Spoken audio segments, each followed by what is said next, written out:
Ja,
Good afternoon, everyone.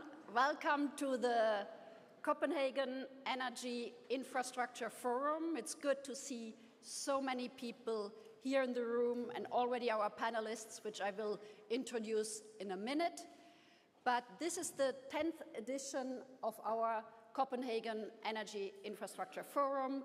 So I know it has been a big success and we have achieved a lot in the previous forum. It started in 2015, and I would like already to thank again our co-host, the Danish Ministry, for since 10 years co-hosting us here in Copenhagen in different places, but today here, and we are very happy. And I would also like to welcome our online guests, because this very first day of the Copenhagen Energy Infrastructure Forum is streamlined, so we have also a few people who are following us online.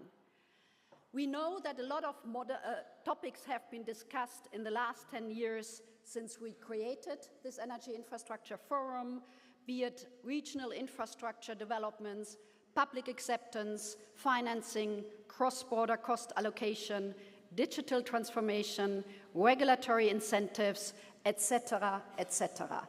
So I think we have covered a whole range of issues, but I also know there's still a lot to do. So even though we are celebrating the 10th edition, I hope we will have at least a decade more of discussion here in Copenhagen, certainly when it's so sunny and lively here in that place. I have the pleasure to introduce my commissioner, Katri Simpson, who will start and do the introductory speech, and the commissioner, the floor is yours.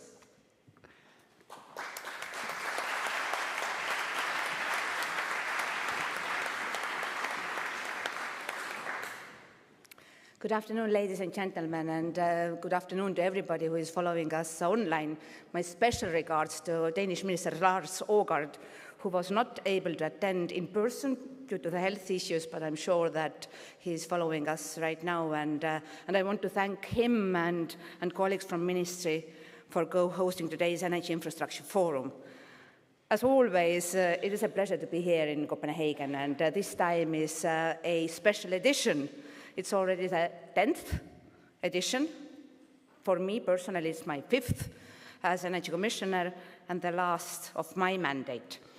We are also marking 10 years of the Connecting Europe facility. And with these milestones, it makes sense to look back and take stock of progress over the past 5 years. I remember my first Energy Infrastructure Forum. It was back in October 2020. And as you can also recall, it was time when the Green Deal was still in its early days. We knew that change was on the horizon. We knew that if we were to deliver on our climate targets, we had to decarbonize our energy system and accelerate the transition across the whole economy.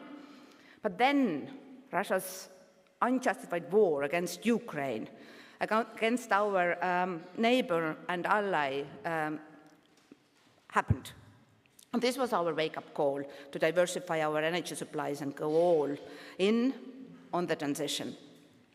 And under the REPowerEU plan, we spearheaded a radical and deep transformation of our energy system.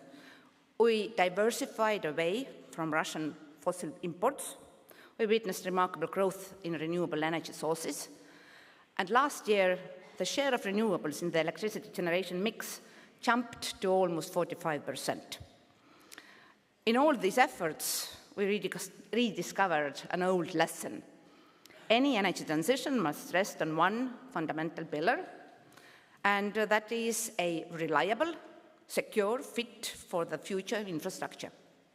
And that's why, since the start, we have put in place the building blocks to ensure that new networks match new energy trade flows, and that new clean sources of power can be readily plugged in our energy system.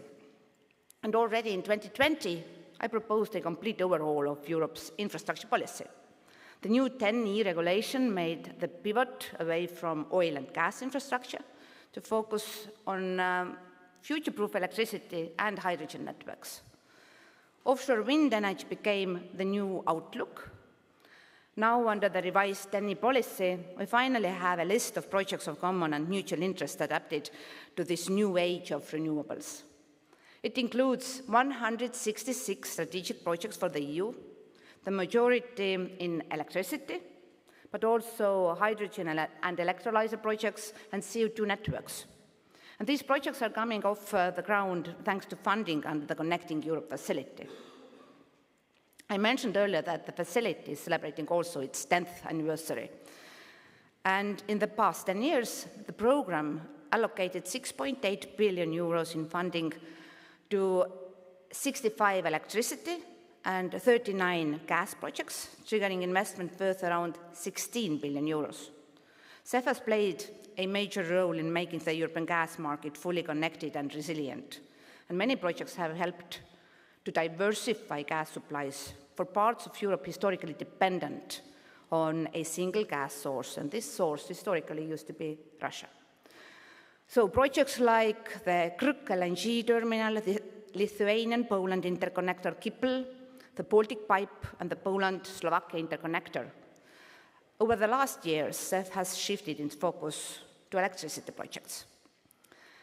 Complex submarine interconnector projects like Biscay Bay, Celtic, and Italy-Tunisia ELMET interconnectors are to be commissioned between 2025 and 2030. And the Baltic synchronization project will help the 3 Baltic states to cut at last its energy links with Russia and Belarus in 2025 and be synchronized with continental Europe.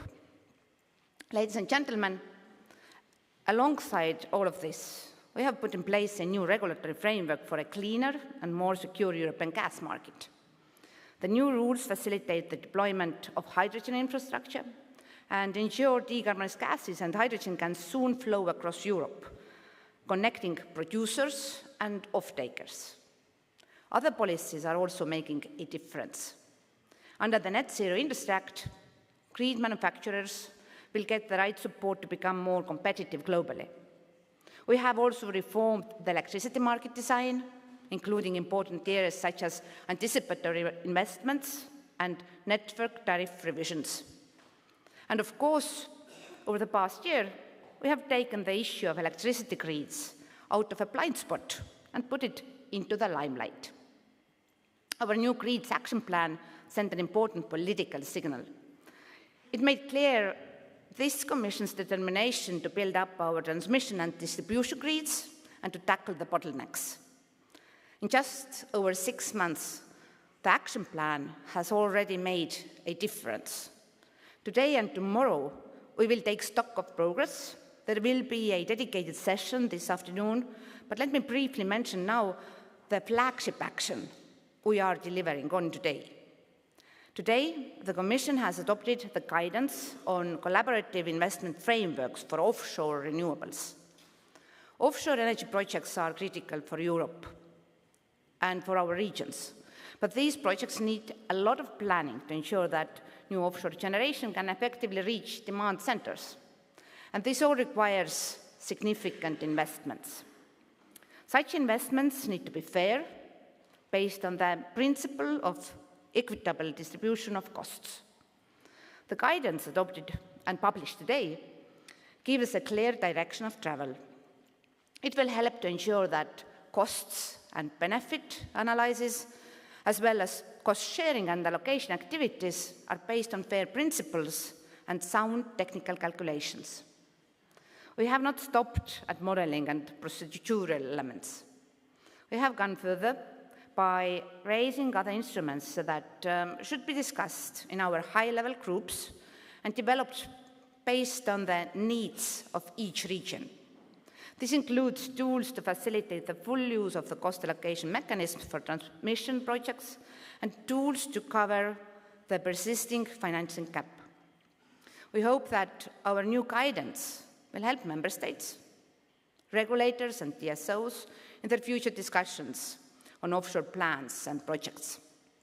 And of course, the Commission will continue to support you every step of the way. Ladies and gentlemen, the past few years have been transformational. We have made our energy network stronger and paved the way for a cleaner and more efficient energy system. But there is still so much more to do. The events last weekend were a stark reminder of that. A major power outage hit Montenegro, Bosnia, Albania, and most of Croatian coast. Power was restored within around 2 hours, but it still caused huge disruption. And it highlights once again that we will have to think big about our energy infrastructure. In the next 10 to 15 years, we will have to redraw the map of infrastructure across the continent. We will need electricity supergrids fit for the true energy union and our climate neutral objective. The gas network will have to be repurposed to transport hydrogen or CO2. I believe that mobilizing the necessary high-level public and private investment is one of the key challenges for the next institutional cycle. Europe should not shy away from this. Building infrastructure is the best way to spur growth, create jobs, ensure market integration. Today in this forum, we close a chapter of 5 great years of work. Together we have laid the foundation that will shape the future of our grids towards 2030 and beyond. Let's keep working towards a clean, affordable, secure energy system for all Europeans. And I look forward to the insightful discussions and ideas that will emerge from the 2 days of the forum. I thank you for attention.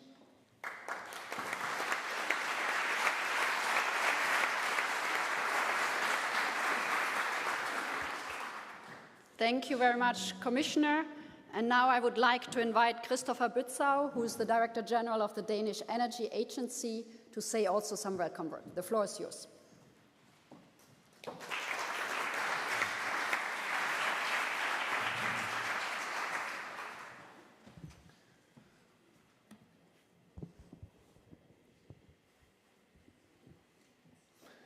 Dear guests, Commissioner Simpson, Deputy Director General Rørsdorfer, welcome to Copenhagen and welcome to the Energy Infrastructure Forum. For 10 years straight, Copenhagen has played host to this important forum, and it is a pleasure to welcome you back every year to keep the conversation going. When the first forum opened in November 2015, we were in a different place. The Paris Agreement was yet to be signed, and we were still not sure if we could even produce green energy at the scales we needed. Luckily, the conversation has shifted. We now have ambitions, shared targets, both in the Paris Agreement and in the European Green Deal. And we have made great progress in turning these ambitions into concrete action. We have also proven that we can produce large quantities of green power at competitive prices. So now, our focus needs to be broadened.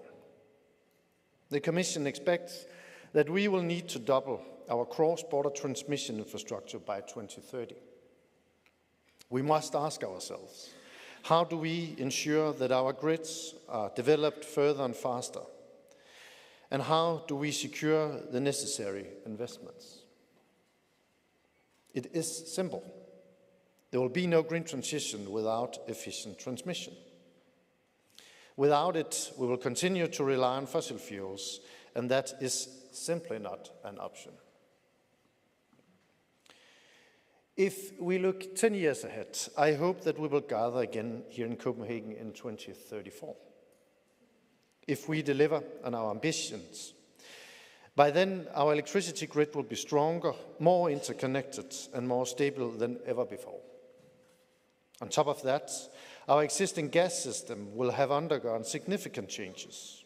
By 2034, I believe that we will have successfully integrated green gases such as hydrogen. However, to reach that point, we must tackle one immediate challenge. Grid development requires very large investments. We need to create a financial framework where costs and benefits are more evenly divided between the supply and demand side to ensure a demand-driven build-out. Therefore, I'm glad that the Commission has put forward new guidance on cost sharing today. That is a milestone that will provide a solid foundation for further work, because the job is not yet done. I see 3 decisions and implementation on the horizon. First, we must ensure that the key actions in the Grid Action Plan are delivered swiftly. Secondly, we must direct our attention to the implementation of the Fit for 55 package, especially the hydrogen and decarbonized gas markets package. And thirdly, we must push for an ambitious 2040 target. Of course, this is not an infrastructure goal, it's a climate goal. But achieving it will require massive contributions from the energy side. Our work is clearly laid out for us. In the coming months, all eyes will be on Brussels as a new parliament takes seat and a new commission prepares to take office. My hope for the next mandate is that they continue along the ambitious green path. I believe Europe can and will deliver on the green transition, and to achieve this, we need to keep pushing for an ambitious build-out on infrastructure. We have made significant progress since the first Energy Infrastructure Forum in Copenhagen 10 years ago. Let's strive to go even further in the next 10. Thank you very much.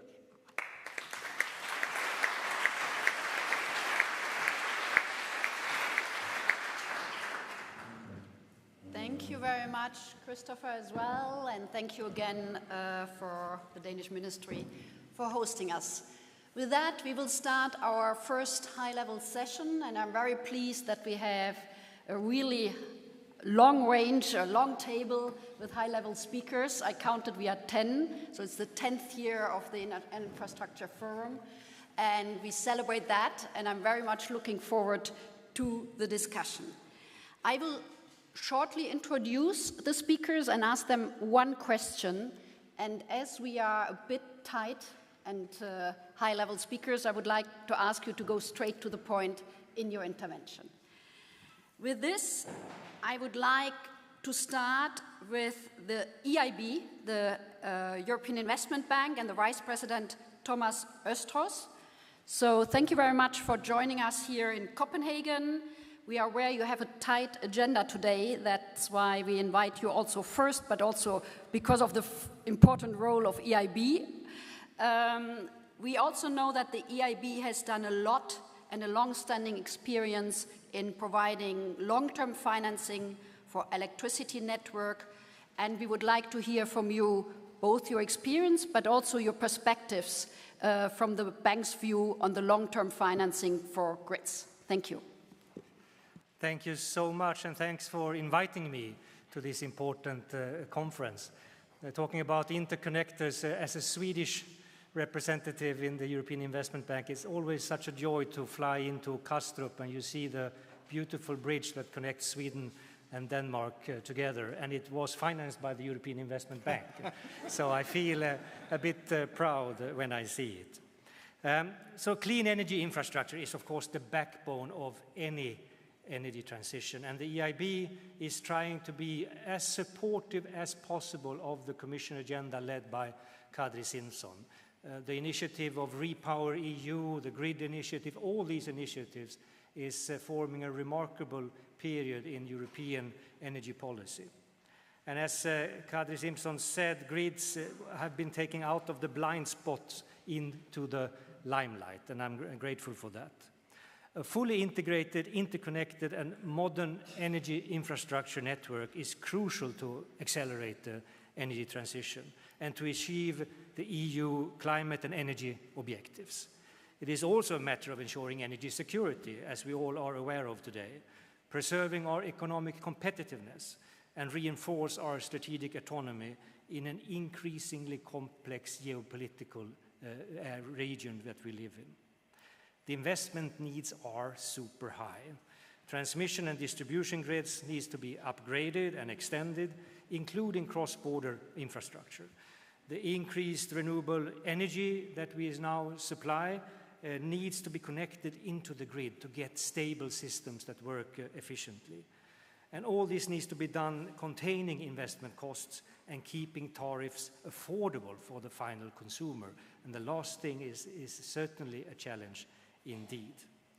Let me give you a little bit of an overview of what EIB can do in this context. Last Friday, we had our annual meeting, so to say, back-to-back with the ECOFIN meeting where the 27 finance ministers of the European Union meets in Luxembourg in June.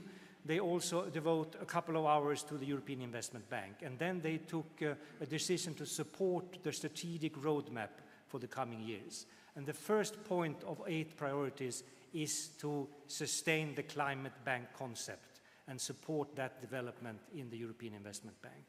And that is extremely important because this means continued support to clean energy infrastructure, such as interconnectors and grids, energy storage, and renewable energy.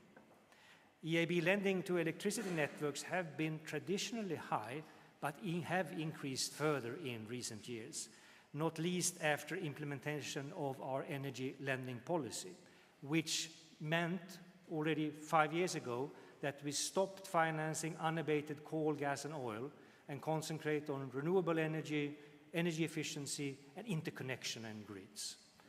So we have financed in the period 2021 to 2023, 4.2 billion euros on average on electricity transmission and distribution. That is almost a doubling if you compare the period before that.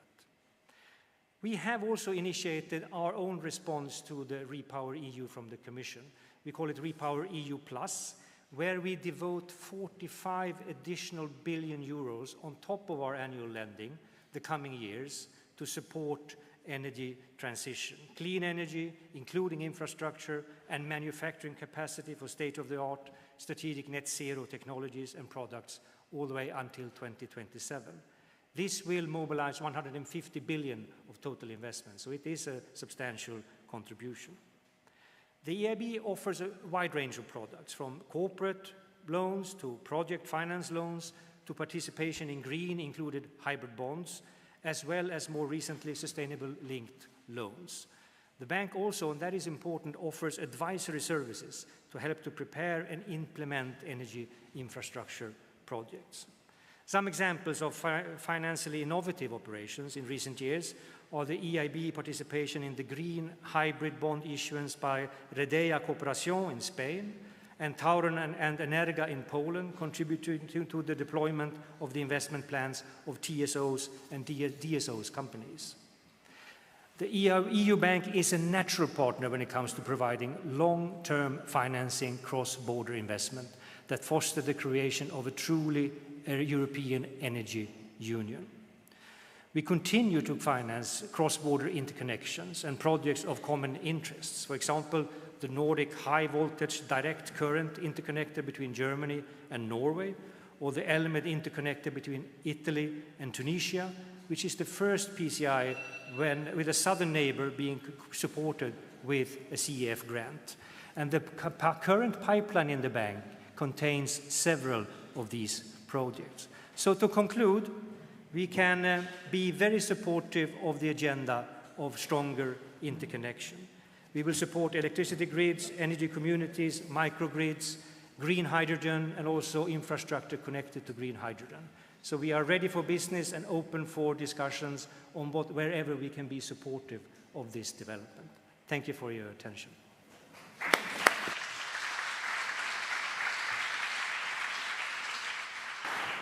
Thank you very much to you, Thomas, and thank you also for the very good collaboration between us and EIB and your colleagues, because I think, as you said, clean energy transition needs a lot of support, and we are very grateful for that good cooperation, also for the future. I would like to invite my second high-level speaker on the panel, the president of ENTSO-E, Zbigniew Boldis. We know that ENTSO-E has been working a lot on the 10-year network development plans, and in the last decade, and maybe you can give us a brief overview of the 10-year network development plan, but also looking forward. We heard grids are really on the forefront right now, so how does ENTSO-E work on this really important work and prioritization for grids? Thank you. Thank you very much, Mechthild. Thank you also for the organizers. Thanks to the ministry representatives, the commissioner, and the participants. I'm very happy to be here on behalf of ENTSO-E. My personal remark very quickly, whenever I come to Copenhagen, I really feel welcome, and the bridge was mentioned. I had the privilege to run a half marathon over that one when it still was the case. And regarding the forum, I am very happy to see how it's growing, how the importance every year is bigger, and there is a new role now with EU grid development plan monitoring, so I wish all the success also to the forum for the coming years. Regarding our topic, a fast track to the EU's net zero infrastructure. This is a very timely and very good topic for now because it reflects the critical journey we have embarked over the past decade and an ambitious path we must work towards in the next decade to achieve all the decarbonization targets. Regarding the TYNDP, I think it's pretty well known to everybody as a flagship of ENTSO-E, but I can tell you that this is something that is developing and changing every year. And today I can call it a consolidated tool for forecasting what our electricity system will look like in the coming years.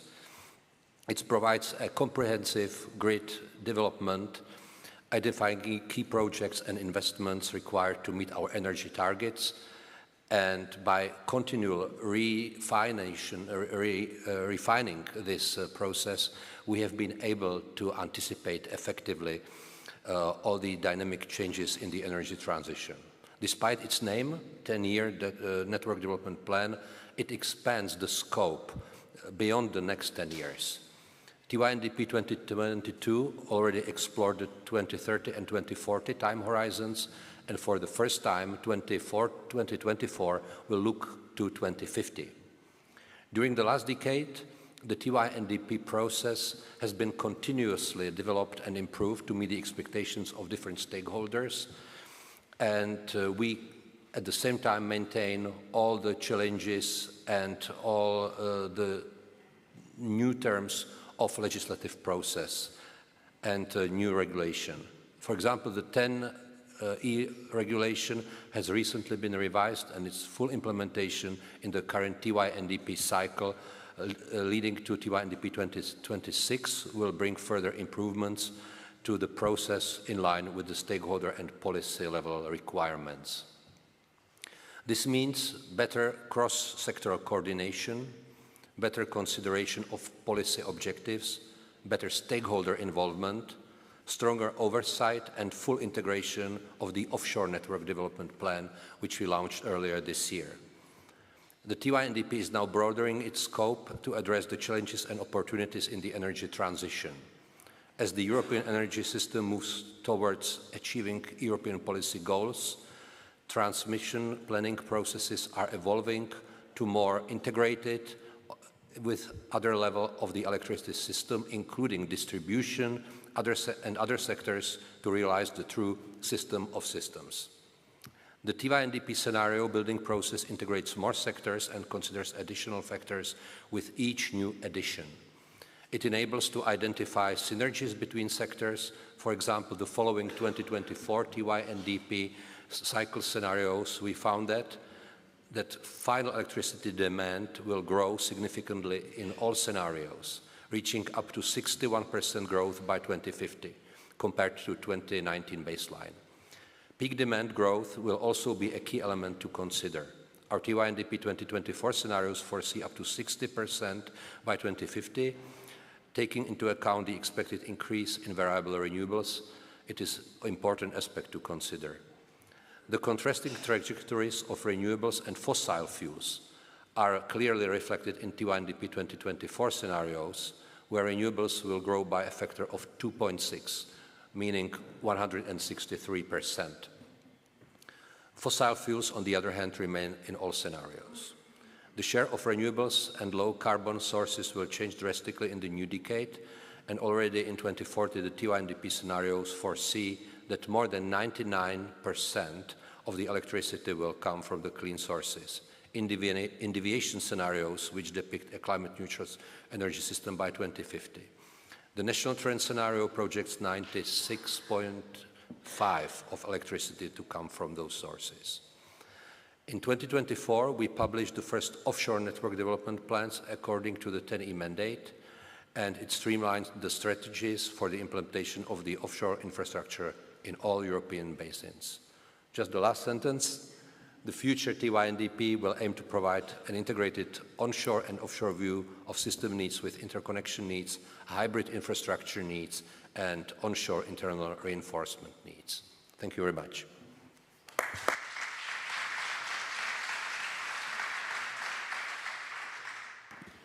Thank you very much, Binek, and thank you also for being on time, excellent, and all your points you made for ENTSO-E. Thank you very much. The next high-level speaker is from ENTSO-G, Secretary General Piotr Kusz. And I will ask you a question, Piotr, as well. How do you see the synergies between the electricity and gas networks, and which are the processes which are most important and relevant in your view? The floor is yours. Thank you very much, Mechtil, for this question.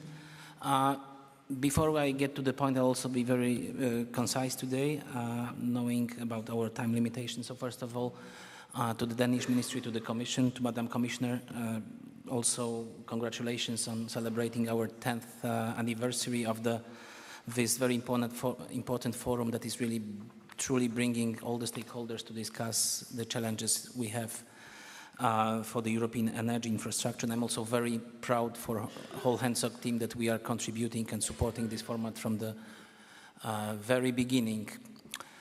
I think that since the beginning of the forum each year we are meeting, we are saying that we are meeting in a very important time for the European infrastructure. And I can only confirm that this year, because especially for gas infrastructure and for molecules, this year is also very important due to the fact that we are also finding ourselves in a totally new setup with very shortly to be published our decarbonized gases and hydrogen package. So also something which is presenting a sort of seizure that we will now find ourselves in a new setup with the new tasks. We also have this year, as looking forward to the new institutional setup of the Commission, but we also look forward to that, knowing that as the energy infrastructure is the backbone for energy transition, we also look forward to the new tasks, new goals, and of course also to the work on implementation and on rolling out of the projects. That is also something the most important for us. Now you asked me about synergies and cooperation. I think it's a very well posed question, because there is this other rhythm that is ruling the work of ENTSO, and together with ENTSO-E, this is this 2-year exercise for the TYNDP process that we are working on, and this cooperation is crucial for seeking for the synergies. And we, as ENTSO, we try to work in this process and to be driven by the energy system integration principles, and also to look at how we can foster innovation in these processes in order to prepare the scenarios pathway towards decarbonized future. And if we look at our last TYNDP for 2022, I think it's very important to mention that we for the first time developed this dual gas model, where we already checked the interdependencies and repurposing effect that could be made both by hydrogen and natural gas dimension. This is very important because this is also giving a context of the security of supply for whole of this transition, and I think it's also worth mentioning that this is the first time that we tested and presented hydrogen infrastructure that was modeled on the European level, and we also, for the first time, considered the cross-border dimension of this infrastructure. And on the top of that, we are also addressing the very important REPower EU goals, on one hand that were leading to abandoning fossil Russian gas imports. On the second, we're looking on deployment and ambitious targets for hydrogen. And we are progressing. This year we are working on the 2024 edition together with ENTSO-E, and we are now working on dual hydrogen electricity model that will allow now to make even more deep investigation of the impact of the future of hydrogen infrastructure in a more granular way that will be also more suitable when electricity component is needed to consider, to be considered when we look at sustainability, market integration, competition and security of supply. So these are the concrete synergies we would like to present and work on them together. And maybe a few final words on the evolution of the projects. Just to say that we are now finishing the project collections for TYNDP 2024, and on 326 projects, we have over 200 projects that are already referring to hydrogen systems.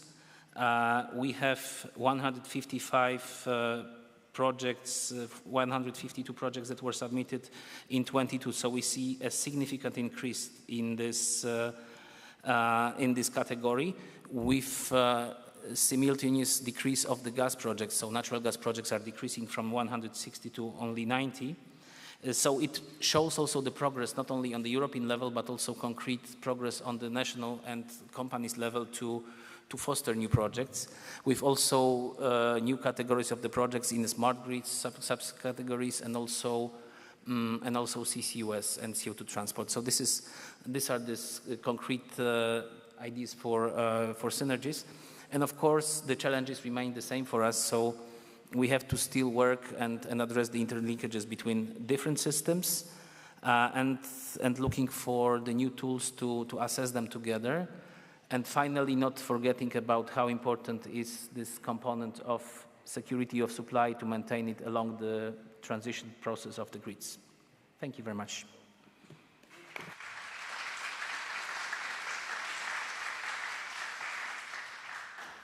Thank you very much, Piotr. I would like now to go to the EU DSO entity. As we know, we don't need only to speak about transmission system operators, but there's a huge importance of the distribution system operators. And I would like to ask you the question, how do you see the increased relevance also of the DSO and the DSO entity, and how you see the role of the DSOs in the next decade? In particular, the concept of grid mainstreaming and also your current work on the distribution network plans. So, Secretary General Vincenzo Ranieri, the floor is yours. President. Huh? President. President. I made the mistake the other way around in the previous session, so President, please. Thank you, Mathilde, and first of all, it's a privilege for me to be here today with you celebrating the 10th edition Copenhagen Energy Infrastructure Forum. As the Commissioner said, we have come a long way, and if we look at the past 10 years, the entire energy economy and the whole infrastructural sector has shown a strong resilience and capability to adapt and evolve in consideration to the multiple needs and challenges that we have to cope with within Europe. Of course, to pursue the carbon neutrality objective while ensuring the industrial competitiveness in Europe, I would say while improving the European competitiveness of our industry, we have to go along this way. We must go along this way, relying also on 10 million kilometers distribution grid infrastructure that not only serve 300 million families and enterprises in Europe, but also will enable to empower the local community. And that's the crucial point looking at the future role of DSOs. In particular, if by 2050, electricity will meet 60% of the energy consumption. And we know that we're still increasing the renewable capacity. What is relevant to underline that 70% of this new renewable capacity and electricity storage will be connected to distribution grids. And of course, these few numbers self-explain the future role of distribution system operator as one of the leaders and accelerator of this paradigm shift towards a more decentralized, resilient, and also, as said before from the esteemed president of ENTSO-E, multi-sector integrated energy system. And that's something that's absolutely relevant. And to achieve these objectives that are ambitious but still realistic in our opinion, there is a common work to do on two main streams. The first, we have to foster and faster investment in renewing, smartening, and upgrading distribution networks by an easy access to EU and national funds, and also guaranteeing a regulatory framework that must be forward-looking and flexible enough to incentivize anticipatory investment. The second stream that is extremely relevant refers to the constraints and bottlenecks that might hamper this resort of investment plan, and I'm referring especially to permitting and also shortage on supply chain, not only in terms of equipment, but also in terms of workforce. When we talk about supply chain, we still think to equipments, but almost everywhere in Europe, we are experiencing those shortages also in terms of workforce. And if we look at the magnitude of the investment for distribution grids, we have to double up to 67 billion euro per year of investment, also to keep pace the increase in consumption and electrification. And also, here, of course, the European Commission, within the Grids Action Plan, highlighted that to carry out this unprecedented investment, it is of utmost relevance to have in place an efficient and transparent distribution network investment plans.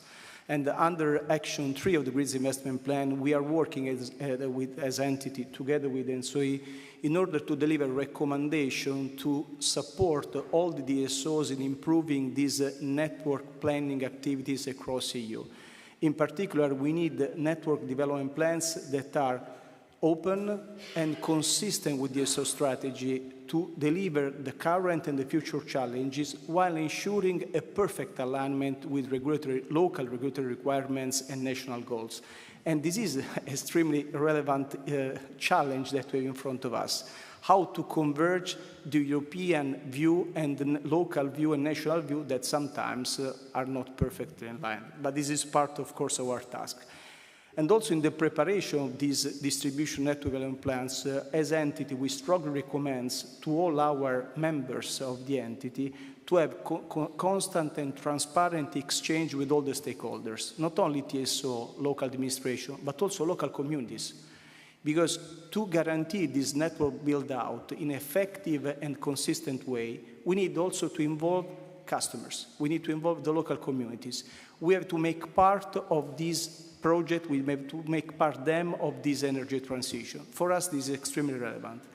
And this open and transparent approach perfectly embodies what we have called grids mainstreaming that we proposed during the clean transition dialogue proposed by our Vice President of the Commission, Mr. Šefčovič. That means, in other words, that we strongly believe that institutional and industrial stakeholders has to consider grids as a primary brick while designing and defining new energy and climate texts, is simply to guarantee that the goals that we want to reach are realized in the most efficient and effective way. Of course, this applies also in the reverse, in the sense that the DSOs as well has to involve all the actors, because we see distribution networks as an open platform, and an open platform by itself belongs to everybody. It's not owned only by one single executive, one single local community. This is our idea within the entity of distribution grids. I want to conclude just remarking what John Stuart Mill said.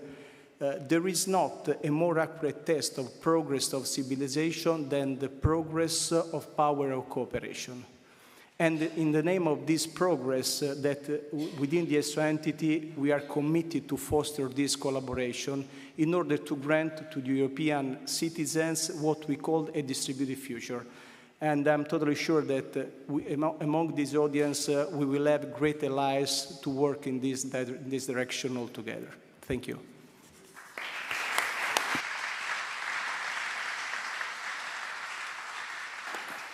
Thank you very much, Vincenzo, and thank you very much also for underlying the cooperation. I think that is very much appreciated among the different players. And speaking about the different players, I'm happy to introduce also the pre-InnoH and the moderator, Peter van Asten.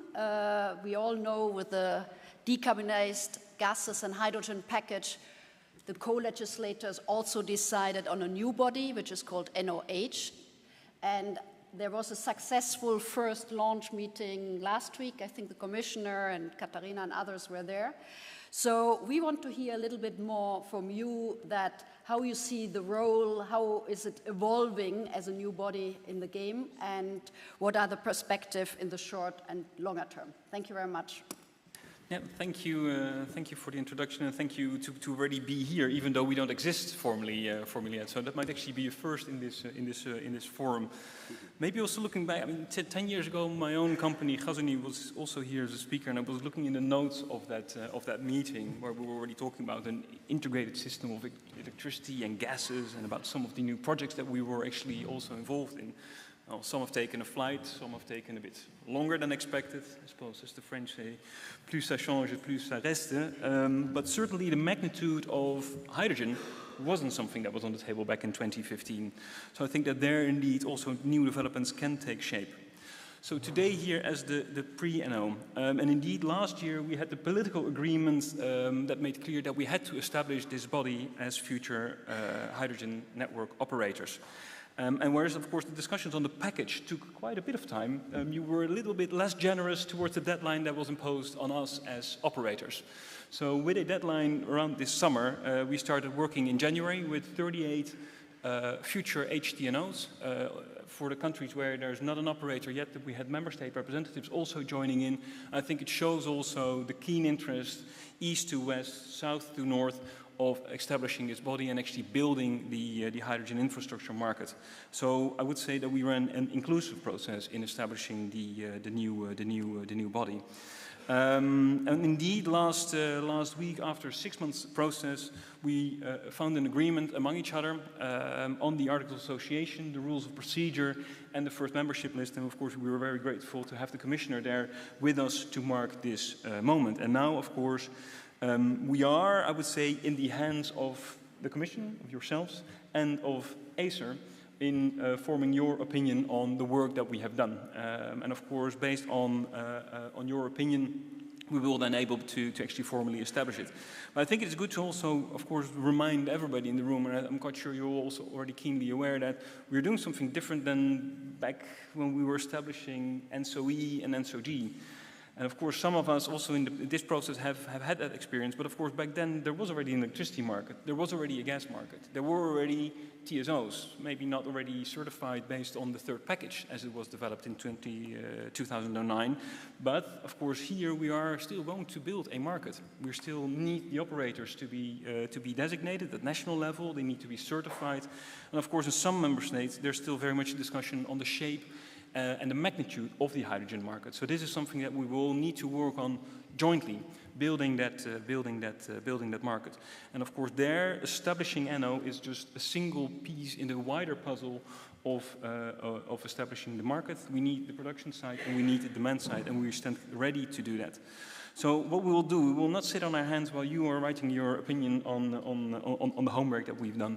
We will start to build the team for NO, so we stand ready to take up the deliverables. We will start working together with ENTSO and ENTSO in the tasks that are given to us jointly. And of course, we will take over some of the tasks that Piotr and his team are now very competently and kindly still taking up for us on the hydrogen side, and stand ready to actually take that up. And of course, we will also be in contact with all the market parties to see how we can actually progress. One of the things that was already flagged is the network codes, of course, in the package are only foreseen for the later part of this decade. And we do hear already from some parties that they do need additional certainty. So this is something that we will be also discussing in the coming period with all of you to see how we can speed that up, maybe on a regional basis, to make sure that there won't be any delays in the pickup of the market on that side. And with that, I would like to conclude.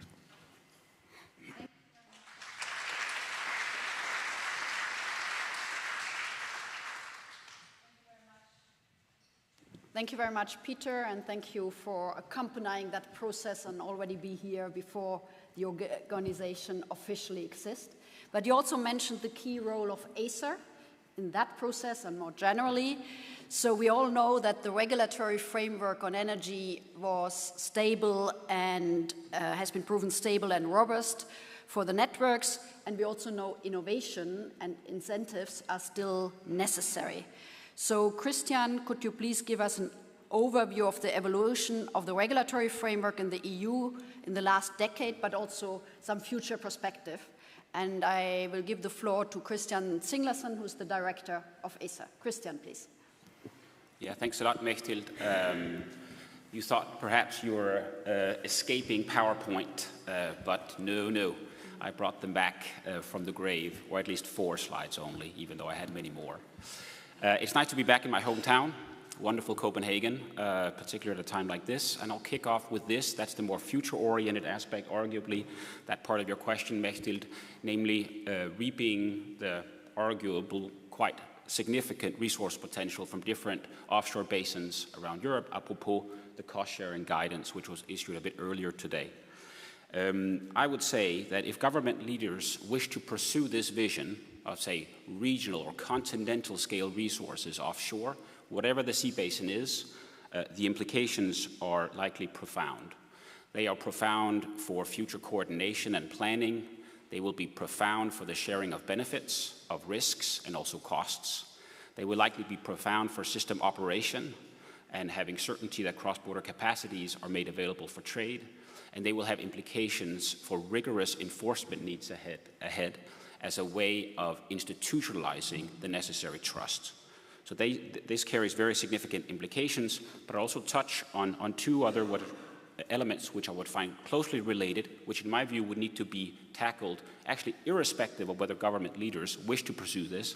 And if they wish to pursue this vision, they very much need to be tackled, and as a matter of urgency.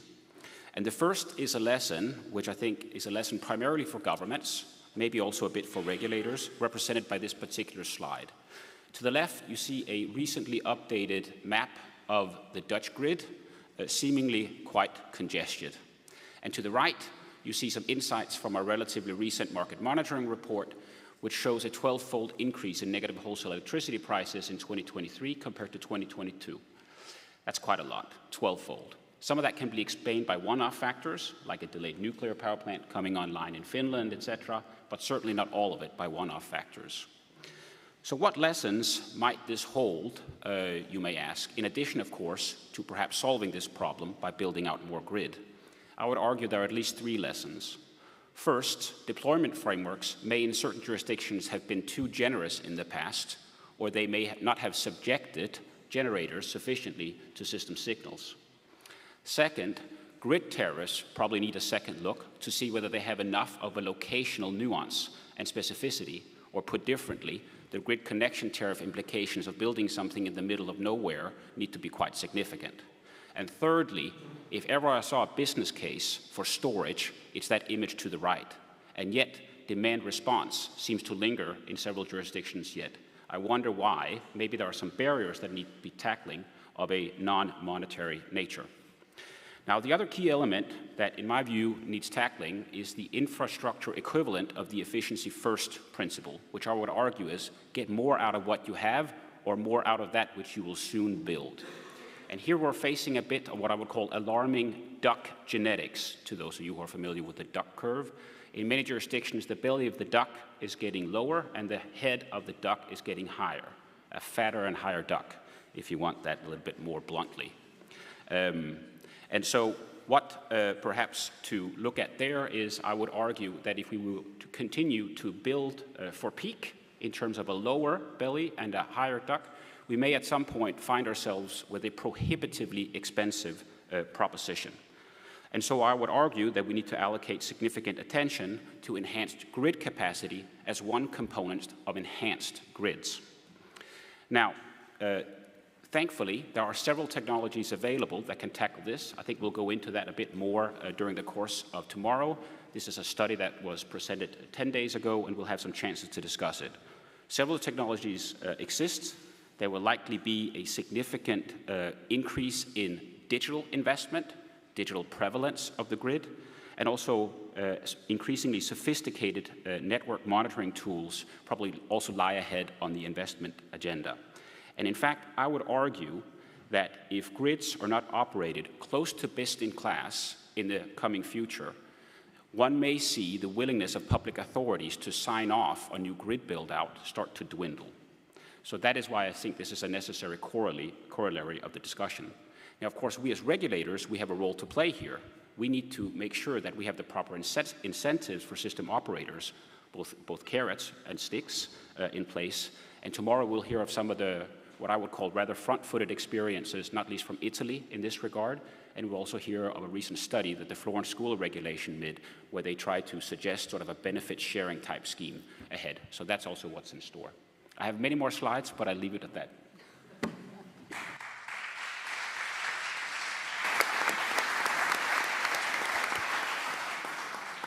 Thank you very much, Christian, and thank you also not using your 16 slides, but concentrate on the most relevant. And I saw people took pictures, so if you agree, we will circulate your slides.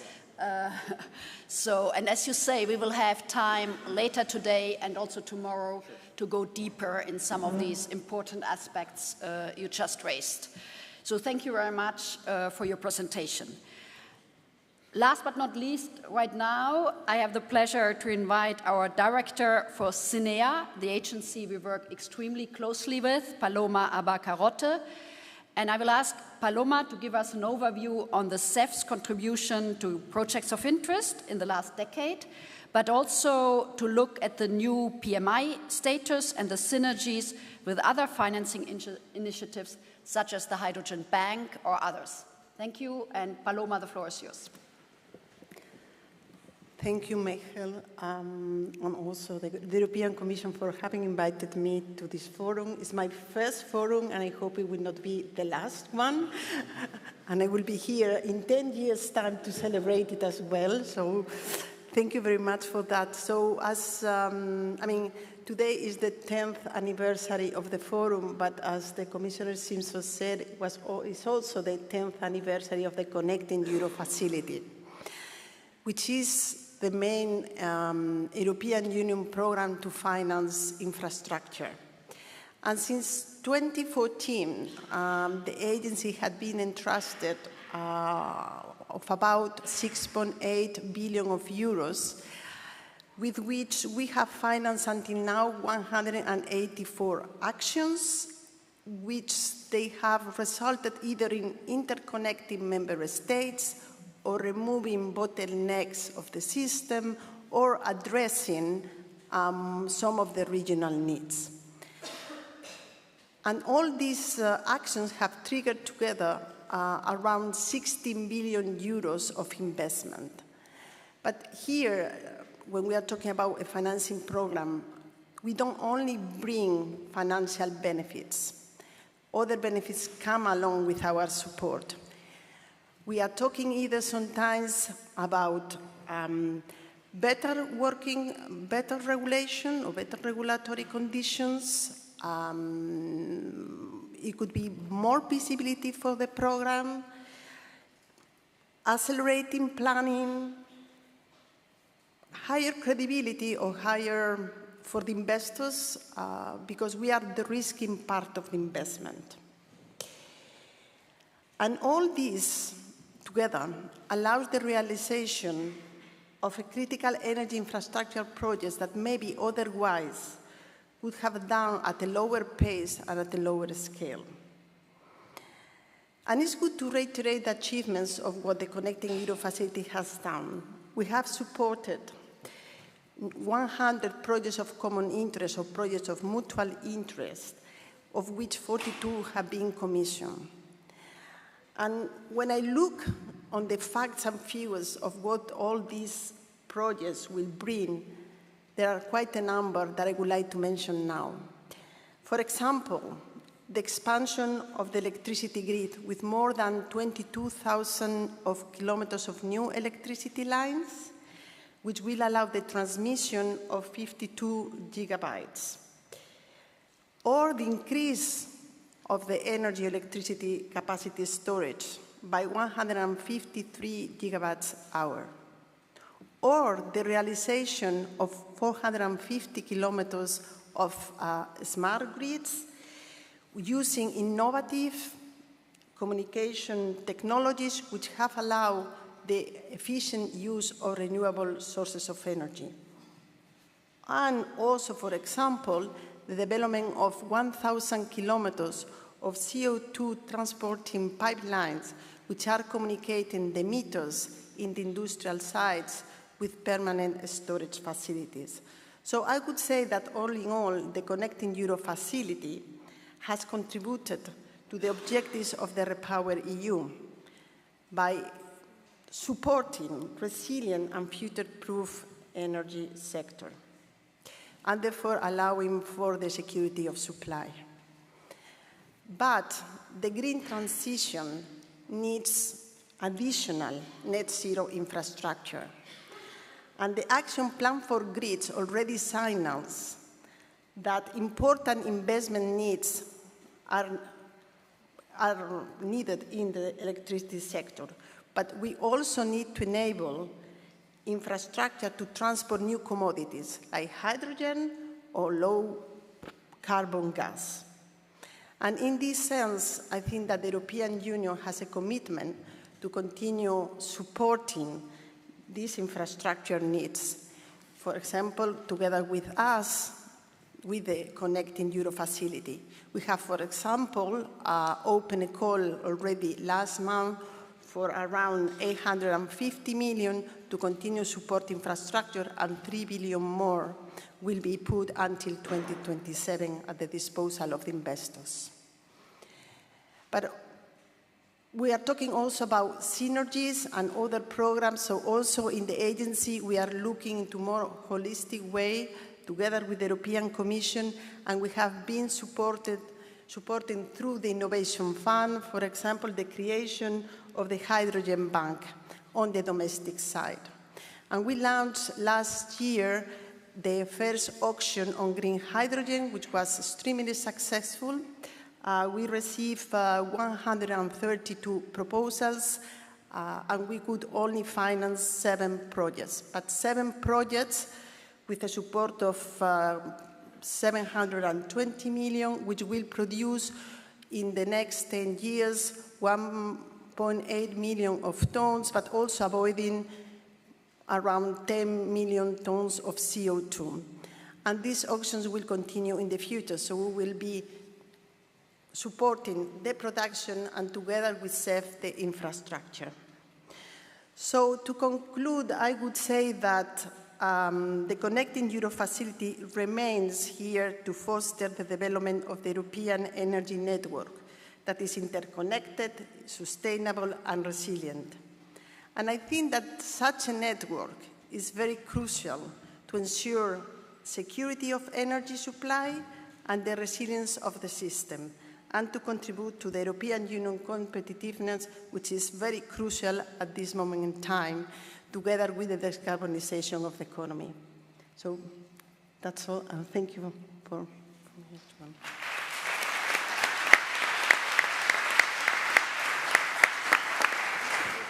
Thank you very much, Paloma, and thank you also for highlighting a few concrete examples from your work, our work together, and looking forward also on more selection process and the next round to work together.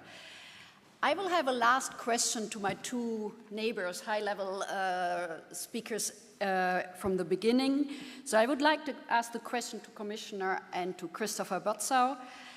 In the current geopolitical context, where security threats could and are jeopardizing the functioning of our energy infrastructure, which, as we know, is essential for the functioning of our society, how can we ensure the required level of resilience against different threats and foreign interference? So we have some experience here, but I would like to address this question first to Christopher and then to the Commissioner. Please. Yes, thank you very much, Machteld. As my minister, who unfortunately is not here to participate, used to say, 3 days without power and then the Middle Ages will be knocking on the door. So just to underline that our societies need energy. It's very important, it's critical, and therefore it's also a top priority in Denmark.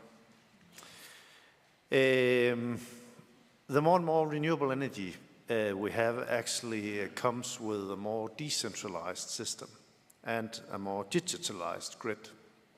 And it also introduces a paradox that at the same time it's more vulnerable, and at the other hand it's more resilient if we do it the right way in the beginning. So I think that we should look at renewables and the grid that comes from renewables as one of the best defenses towards the enemies that are also knocking on the door. But it's not only up to the energy sector to solve this. It's a task for all relevant authorities, including police, including defense, to look in this together. And in Denmark, we are doing more and more scenario planning, trying to test our system in different scenarios. And you know, our enemies are innovative when it comes to figure out when and how to hit us. So we need to be innovative as well and try to look ahead and come up with different scenarios that we are able to fix and to keep up our very needed energy system. Thank you.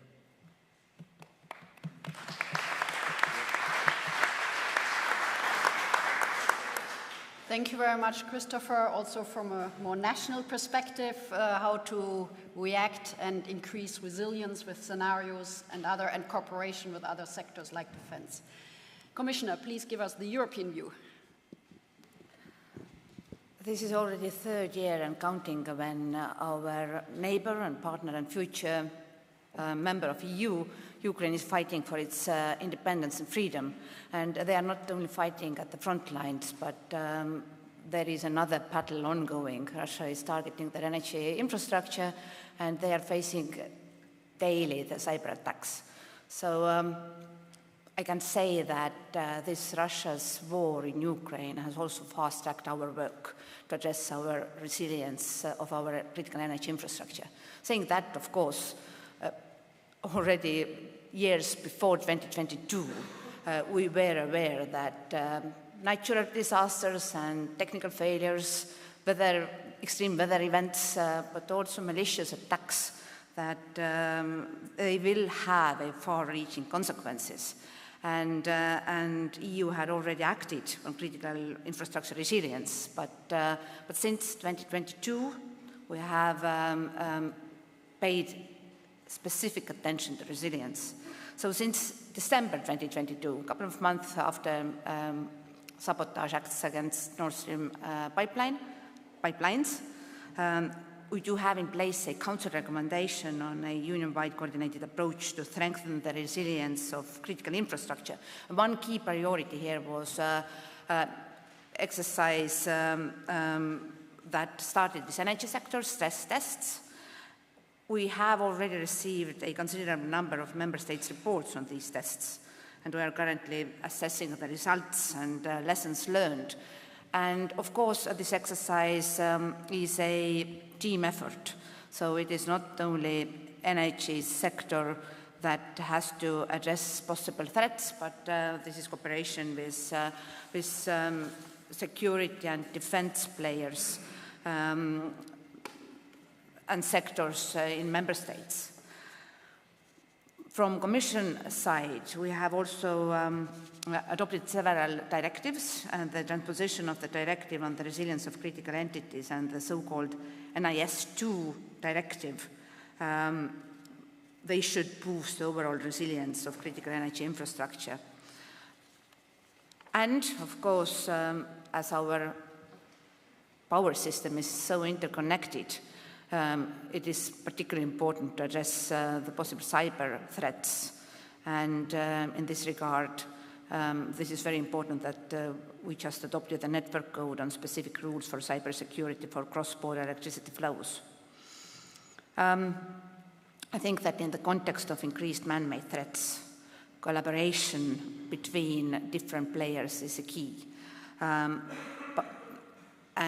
We have set up a specific task force together with NATO. So this joint EU-NATO task force on resilient infrastructure and the swift work of this task force is allowing us to step up our approach to avoid possible future attacks. Saying that, well, it was just last year when Baltic Connector was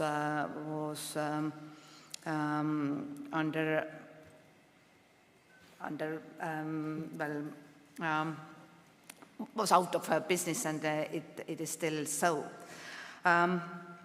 But regional cooperation, information sharing could help us to avoid future events.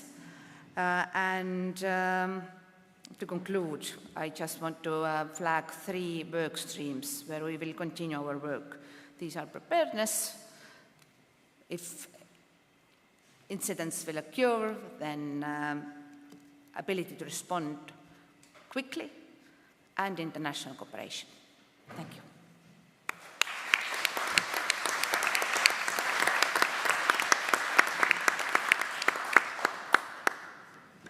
Thank you very much, Commissioner and Christopher, also for the replies to this more geopolitical question at the end, which is very up to date, as you mentioned, what we are seeing in Ukraine, but more broader than that, to be prepared and react and cooperate. With that, I would like to thank all high-level speakers here in the first opening panel. Thank you very much for being with us. Thank you very much to be to the point and give us your main messages. It was a very interesting contribution and opening for our forum, which we will go deeper after that session, but also tomorrow. So I would like everyone to really engage further in this important debate. So I would like to invite the panelists to sit on the first row, except for the Commissioner.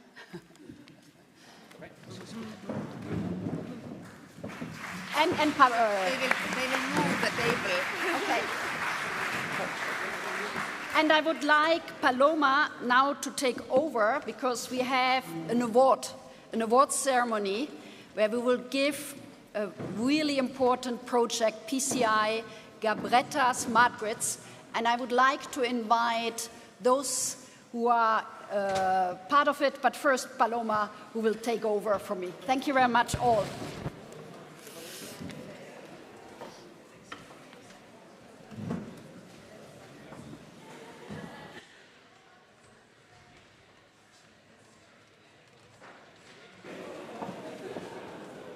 Oh, you can see. Yeah. So, just be a few minutes with me. We have an interesting session now.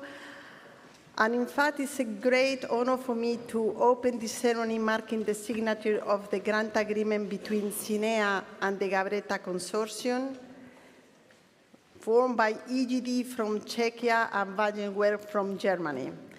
And I'm delighted to celebrate with you the entry of the Gabetta project in CINEA's Safe Smart Grids portfolio. The 100 million euros granted to Gabetta will be instrumental to modernize the distribution grid in the border region between Germany and Czechia by smartening and digitalizing the electrical infrastructure by means of new communication equipment, remote control hardware, and smart software. And this will increase the flexibility, security, and quality of supply of the electrical grid, enable the integration of decentralized renewables, and support e-mobility development for the benefit of citizens living in that area. I am confident that the joint efforts of the two beneficiaries, EGD and Wagenwerk, will drive the Gabetta project into its timely completion. Of course, the full backing of the member states concerned is paramount to ensure the success of this project. And of course, CINEA will continue to support you all the way through. So I would like to call the two CEOs of the consortium, because they are the ones who can really explain better than me what the project is about, how they have brought together the efforts, and how they are going to go about into the completion of the project. So a big applause to Leo Westphal and Marian Rasko for being here with us today.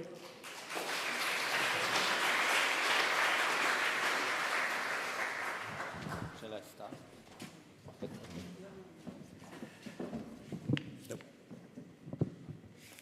Yeah, thanks a lot.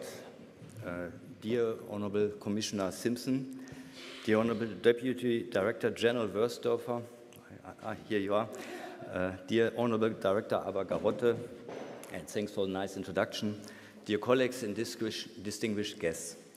We would like to thank you very much for the invitation. For us, it's a big honor to be here with you today. The recognition of our project, Gabetta, it's the largest and most important energy infrastructure forum in Europe, gives our project enormous appeal internally for our people and externally in this community. We see ourselves as playmakers of the energy transition and are driving this forward in Europe. We are committed to sustainability, climate protection, and the future of the planet, and these are not just words, we act. We must think about the energy transition across borders and join our forces, because climate change and energy markets are global issues that require international cooperation.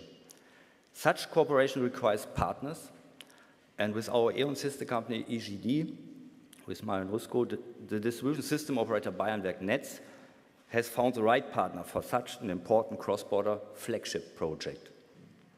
In 2019, 5 years ago, we came up with the idea for the project with the name Gabetta. And Gabetta, that's the Celtic expression for the Bavarian, Bohemian forest region that straddles the German-Czechian border. And energy transition doesn't know any border. In the past, in the times of the Celtic, it was one region. It symbolizes the spirit of cross-border cooperation and connection of the project. In 2021, Gabetta successfully made it onto the PCI list. This PCI status not only defines our project, original project, as an important infrastructure project in Europe, but also opened up the possibility for us to apply for funding from the European Union's CEF program in the smart grids category. The funding of 100 million, you mentioned the number already, is essential to deliver this project on this scale in this time frame. With Gabetta, our focus is on the cross-border smartification of our distribution grids. We will also physically connect our grids historically for the first time. We are building 3 standby interconnections that are not powered, but which we can activate in the event of supply bottlenecks. And we heard about it, negative prices, bottlenecks is something which occurs with the new energy system. This provides more flexibility for future grid operations, enhancing overall energy security on both sides. As in good partnership, we help each other in emergencies. For us, shaping the future of energy means technology with values and living European values. We are proud to have launched such a meaningful project together as a team, as this is a great success for E.ON, for Bayernwerk, and for our sister company EGD. We would like to thank the European Commission. We would like to thank CINEA for the strong support for Gabetta. Gabetta, by the way, is also very important investment in the regional and local economy and in the energy future of this region. It's on us to make new energy happen. Thank you very much.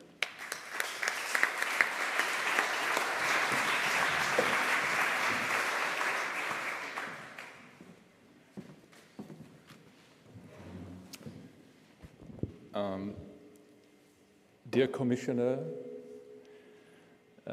dear Deputy Director General, dear Director, I learned I can say Alva, okay.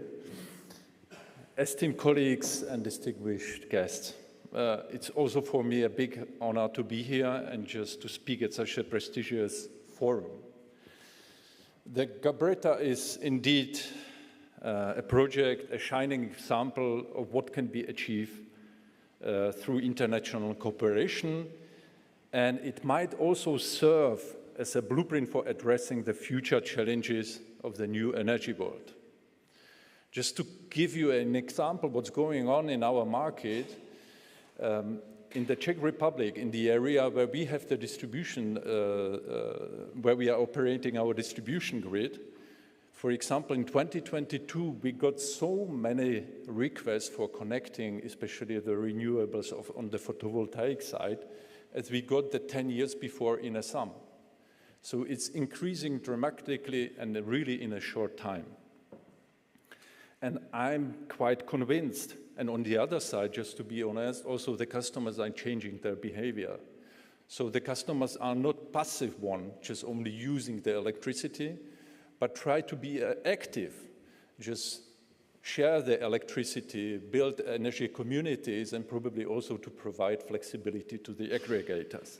And all these changes, I'm quite convinced, can be not managed by the single company or a single country by its own. So we have to share our experience, we have to share our skills, and we have to drive commonly the innovation. And the Smart Grid project is really a good example for this.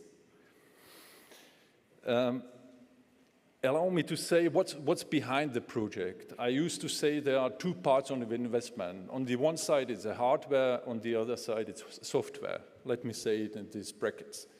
The hardware is simply a copper, because we need in our grid more capacity just to increase also the accessibility. On the other side, the smartification and digitalization is needed as well, because otherwise we will not manage the flows in our grid. So the new energy market is highly networked, increasingly generated electricity in small plants and distributed via regional and local grids. And allow me just to give you two examples out of the project. On the one side, we will connect our grids on the middle voltage in 3 points or at 3 places, and by that increase the possibility to use the electricity produced in the regions, just changing, for example, when there is a need on our Czech side, so we will use the Bavarians' produced electricity or vice versa. When we are looking at this smartification, Gabetta Smart Asset generates substantial operational data, and we have somehow to monetize it or to make it much more valuable. So we will develop applications for local electricity mix indication and energy mix forecasting to shape customer behavior and improve our grid management. Allow me just to conclude with the big figure. Euroelectric has estimated the necessary investments in the next years until 2050 at the level of 65 billion euros per year. So it means almost doubling our currently investment level. And these changes will not be able to finance. We have to unleash the capital requirement, and we need some changes at our regulatory framework. Alliance of grid operators have called for an EU power infrastructure deal, creating regulatory simplicity and carving in capital. Such a deal should legislate for anticipatory investments, set clear mandates for the national regulators, and give an explicit political signals that grids are needed and are at the spotlight and encourage investments. So by saying that, Gabetta is really supporting all that. And as Egon already mentioned, we used to say at E.ON, it's on us to make new energy work. Thank you.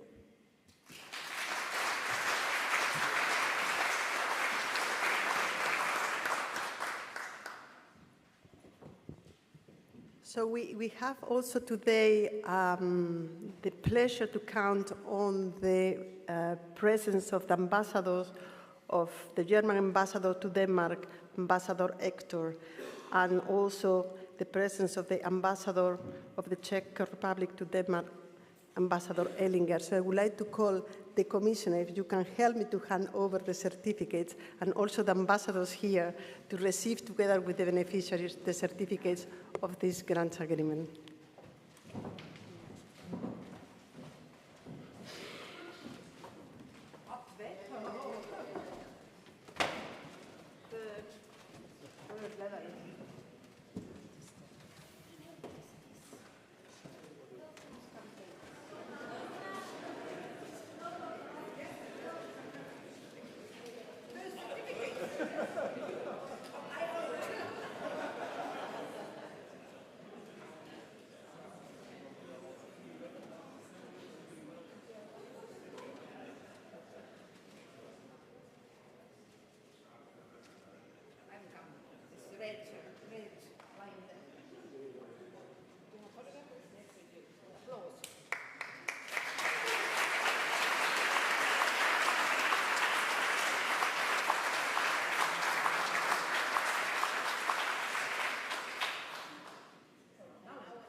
Ladies and gentlemen, before we conclude this first opening session, I would like to have your attention for just a couple of more minutes, because I would like to take this opportunity to express our deep gratitude and appreciation for a very special colleague of mine in DG Ener, Katarina Kasi, our Energy Director for Green Transition and System Integration.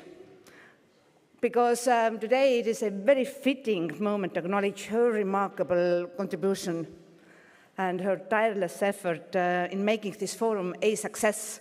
She has been the cornerstone of the forum all through the years. From very beginning, Katarina has been the vital spark of this forum, and she has brought her expertise and unwavering commitment to this event. Her dedication and her ability to inspire those around here are nothing short of extraordinary. And many of you recall her from late evening brainstormings, but also celebrating with her milestones together.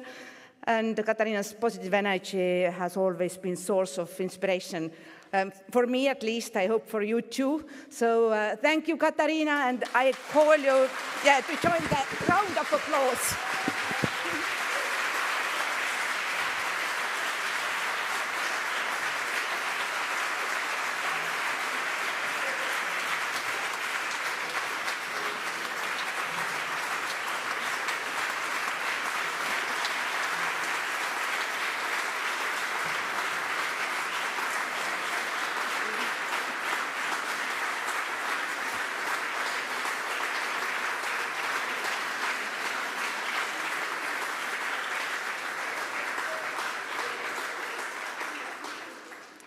Thank you so much. I'm very touched, and I could respond to Commissioner's kind words in the Finnish way by just saying thank you and then leaving the podium. But I've been 27 years in Europe, so I think I've learned a little bit. So thank you so much. Maybe just a few words on the origin of this forum, which indeed is now the 10th anniversary. So when we started with a small team looking at infrastructure, we were always told at that times that, we have the Madrid Forum for gas and we have the Florence Forum for electricity. That's enough. The market is all that we need, and infrastructure, it comes automatically somehow. And, we didn't believe in that, and then Copenhagen Forum was created. And then the Danish government was super fast in taking the strategic decision to offer to host the forum here in this fantastic place, and I think we have had 3 different fantastic venues. And the government of Danish government was so fast that no other offer came to host it. So Commission then rapidly responded yes, and we avoided any political diverging views on where to host the forum. And then along the forum, over the years, to provide us with thinking, with academic wisdom, also the Copenhagen School of Infrastructure was created within the Copenhagen Business School as a spin-off of the Florence School of Regulation. So, and that is starting bearing really fruit as well, which has been super important. But then I think one very important factor that has underpinned the success of the forum is the political leadership, the political steer that Commissioner has shown every year, together with the Danish minister, to whom we wish rapid recovery today. So that has been extremely important. And then, of course, nothing would have happened without my team, led by Joachim, and where Barbara has been the organizing person today with our Danish host. So that has been the key factor there. But finally, and most importantly, the success of the forum is you. You have made it a success. Some of you have been here every time over the 10 years. Some of you have come in and out. And that is, I think, the certainty also that this forum will continue and will be a success, not only for the next 10 years, I'm sure that for the next 50 years. So keep it going. Many thanks again.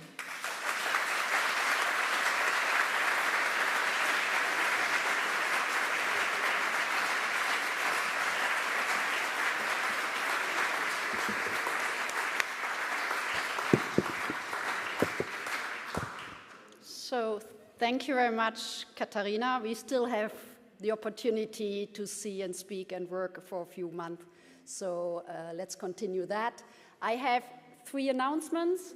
First of all, for those who had been in the high-level panel, we should all go for a picture, for a photo. And I understand it's again on the balcony, on the top at least.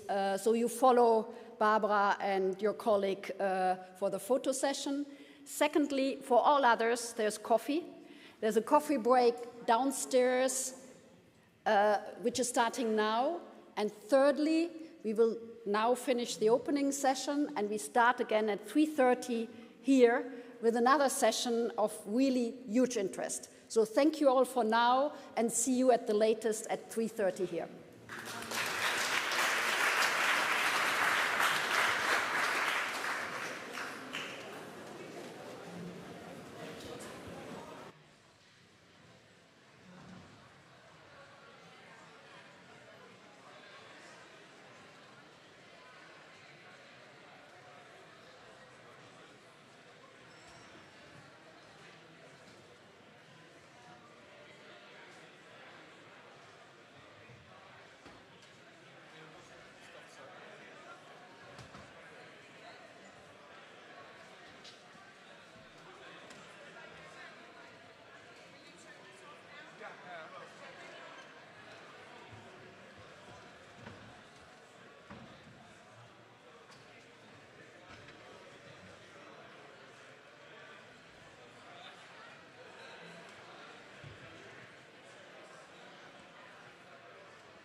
besiddelser for folk.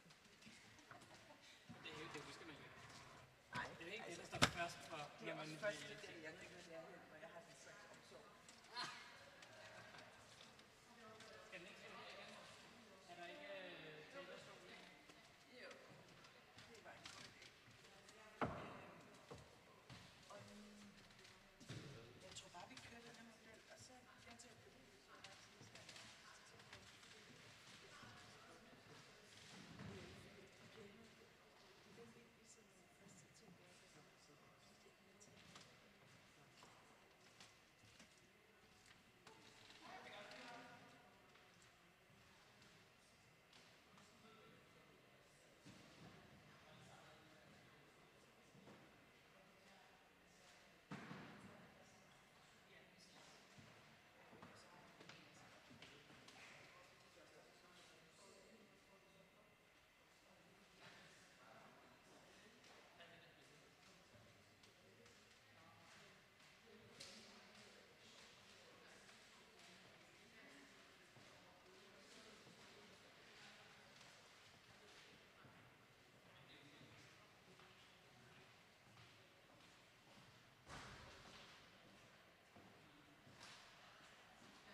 let's start with the afternoon session.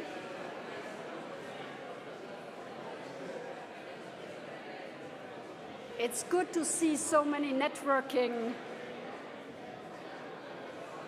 and cooperation.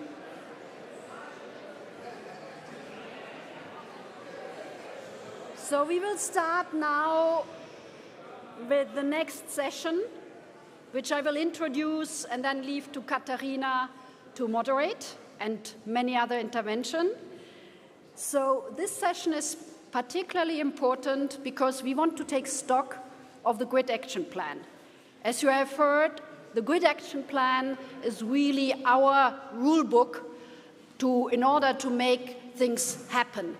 And the Grid Action Plan was adopted in November 2023, and it's now 6 months later.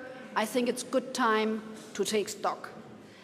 And it's a comprehensive plan, and it has significant milestones in order to modernize, but also strengthen our energy infrastructure in Europe.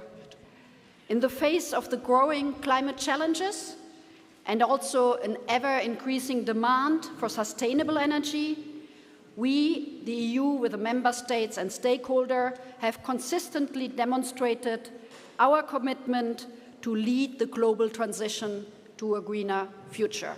So it's about Europe, but also about working with our partners outside Europe on the green energy transition.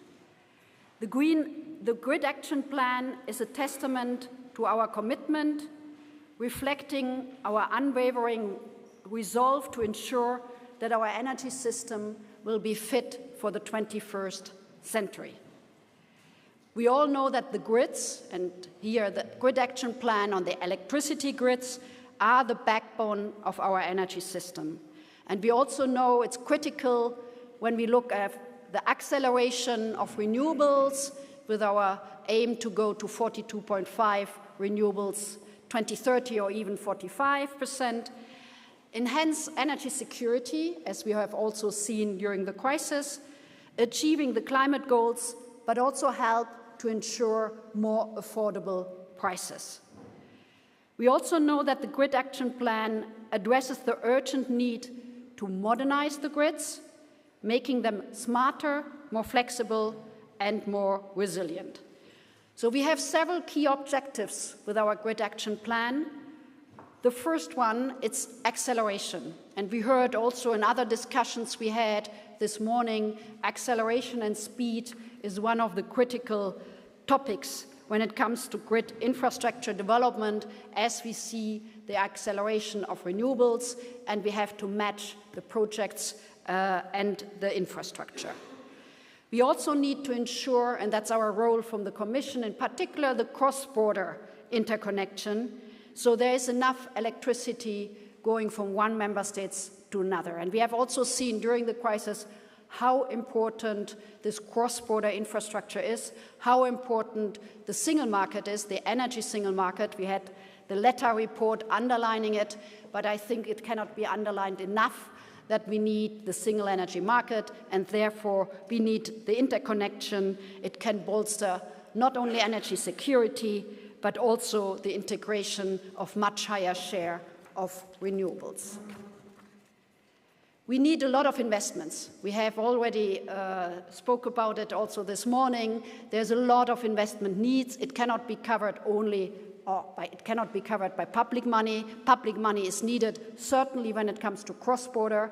We are very proud that the Connecting Europe facility has enabled a lot of excellent projects over the last 10, 12 years, and we will continue with the CEF, and hopefully in the next MFF, we will get even more money for really this added value cross-border infrastructure, which are the aim of the Connecting Europe facility, and where we see that national money is not enough, that we really need this extra effort and the EU added value in that sense. But public money is not enough. We have also the need to incentivize much more private investment, and I think the action plan is also triggering, or is planned to trigger, a lot more of these private investments. We also know it's not only about transmission grids, it's a lot about distribution grids. In fact, the bulk of the investments needs to be done for the distribution grids. And as we saw in the opening, there's a lot which needs to be done further at local or regional level. And last but not least, we want to promote smart grid technologies. We saw the Gabetta project earlier on, where you saw a concrete example of smart grids. We need much more of these technologies, of these digital technologies, such as advanced metering infrastructure, real-time data analysis, and automation. So the optimization of the grids management is another big pillar of our grids action plan. So for all the actions, as far as we can see, we are on track. That doesn't mean that we have done everything. We still need to do a lot, and that will be the subject of our discussions in a minute. We have in our 10E Trans-European Network for Energy high-level groups a lot to enhance accelerated implementation of the projects of common interest, that in all regions with the 4 groups we are discussing the priority, and we have also launched a study to analyze the investment needs for energy infrastructure in the coming years, and that will help us to map the needs. And the Commission will not only prepare for the next Commission, we are also preparing for probably summer next year our first proposal for the next MFF, the Multi-Annual Financial Framework, where we hope with a mapping of this exercise, we are really concrete, as I mentioned before, that we need this cross-border and more infrastructure. We have also improved the long-term planning by the Commission in close cooperation with the ENTSO-E and other stakeholders, and to make sure that the 10-year network development plan will integrate not only offshore and onshore network planning, but also hydrogen infrastructure needs in cooperation with all the stakeholders. And for the distribution level, we are working very closely with the EU DSO entity. And as I said before, all those different ENTSO-E, TSOs and DSOs need to work together, and we are very happy that this is happening. So the session will be structured in dedicated discussion to different chapters of the Grid Action Plan, and in particular on financing as one key issue, on supply chain matters, the Pact for Engagement, which we have launched, and of course, the guidance for cross-border cost sharing for offshore, which, as already announced by the Commissioner, has been adopted today, so it's also subject to the discussion in the different discussion afterwards. So just to underline, the success of the Grid Action Plan and the implementation hinges on robust collaboration among all stakeholders. In that sense, national governments, regional authorities, grid operators, technology providers, consumers must work together to achieve the plan's objectives.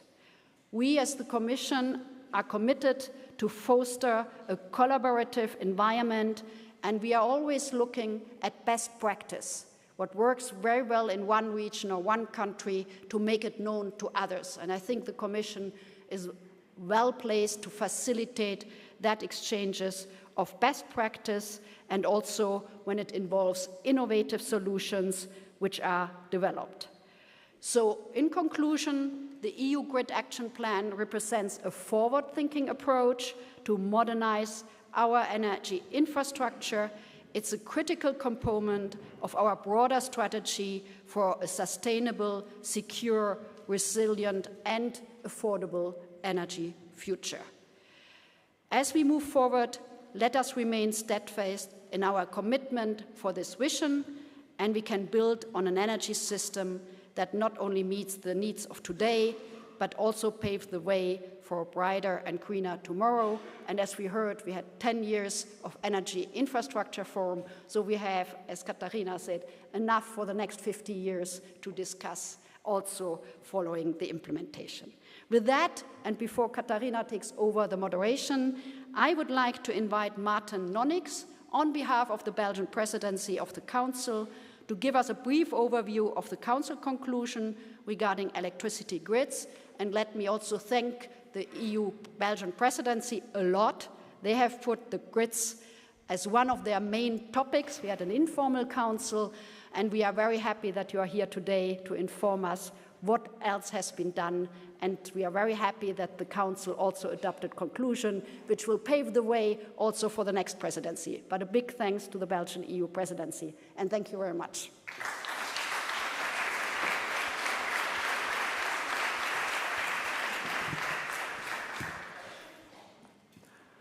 Thank you, Deputy Director General. Ladies and gentlemen, I want to thank you first for having us as a Belgian presidency present our main conclusions only 1.5 days before I'm going to take the longest nap in my life. Working days. Hope nothing happens through weekend. First and foremost, I join you in celebrating the 10th anniversary of this forum and the important role the Connecting Europe facility plays in modernizing Europe's energy infrastructure. As a Belgian presidency, we would like the Commission for timely publishing the Grid Action Plan in November 2023.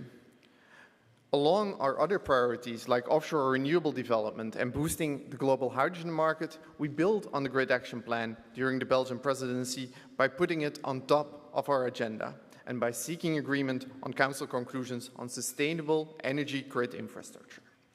These conclusions, moreover, explicitly recognize this Copenhagen Energy Infrastructure Forum and a dedicated platform which will regularly monitor the progress and report at the annual meeting of the Forum on delivery of the EU Grid Action Plan. During the Informal Energy Council on 15th and 16th of April, the Belgian presidency launched a discussion on how to strengthen and further develop the EU's electricity grid at both transmission and distribution level, with the EU 27 energy ministers, 2 commissioner partner countries, and key stakeholders, a lot of who are also present here today, and I'm not going to quote them all because the list is very long. The conclusions are divided in 4 chapters: streamlining grid planning, financing, building resilience, speeding up deployment of grids through accelerating permitting and standardization. 4 areas which were also on the agenda of our informal meeting. In order to achieve the ambitious EU climate targets and to reach climate neutrality by 2025, an adequate development of the electricity infrastructure is clearly a necessity. Without grids, European citizens and industry will not receive the clear benefits of renewable energy sources, and Europe will lag behind other global competitors. As Director General from the Danish Energy Agency said, no transition without efficient transmission. Our discussions showed that we need to complement bottom-up regional approaches with top-down European approach, and that truly efficient energy markets can only be achieved if we work together. This enhanced top-down planning is also called for in Action 2 of the Grid Action Plan. The importance of substantial deployment of and investment in transmission distribution grid, storage and interconnections was further highlighted in the European Council conclusions. We are all aware that the massive investments needs to build out and strengthen our electricity grids is needed. The Grid Action Plan, in many of its actions, therefore call for identifying tailored financing models, strengthening dialogue to address obstacles to private financing, and increase visibility on opportunities from EU funding programs for smart grids and modernization of distribution grids.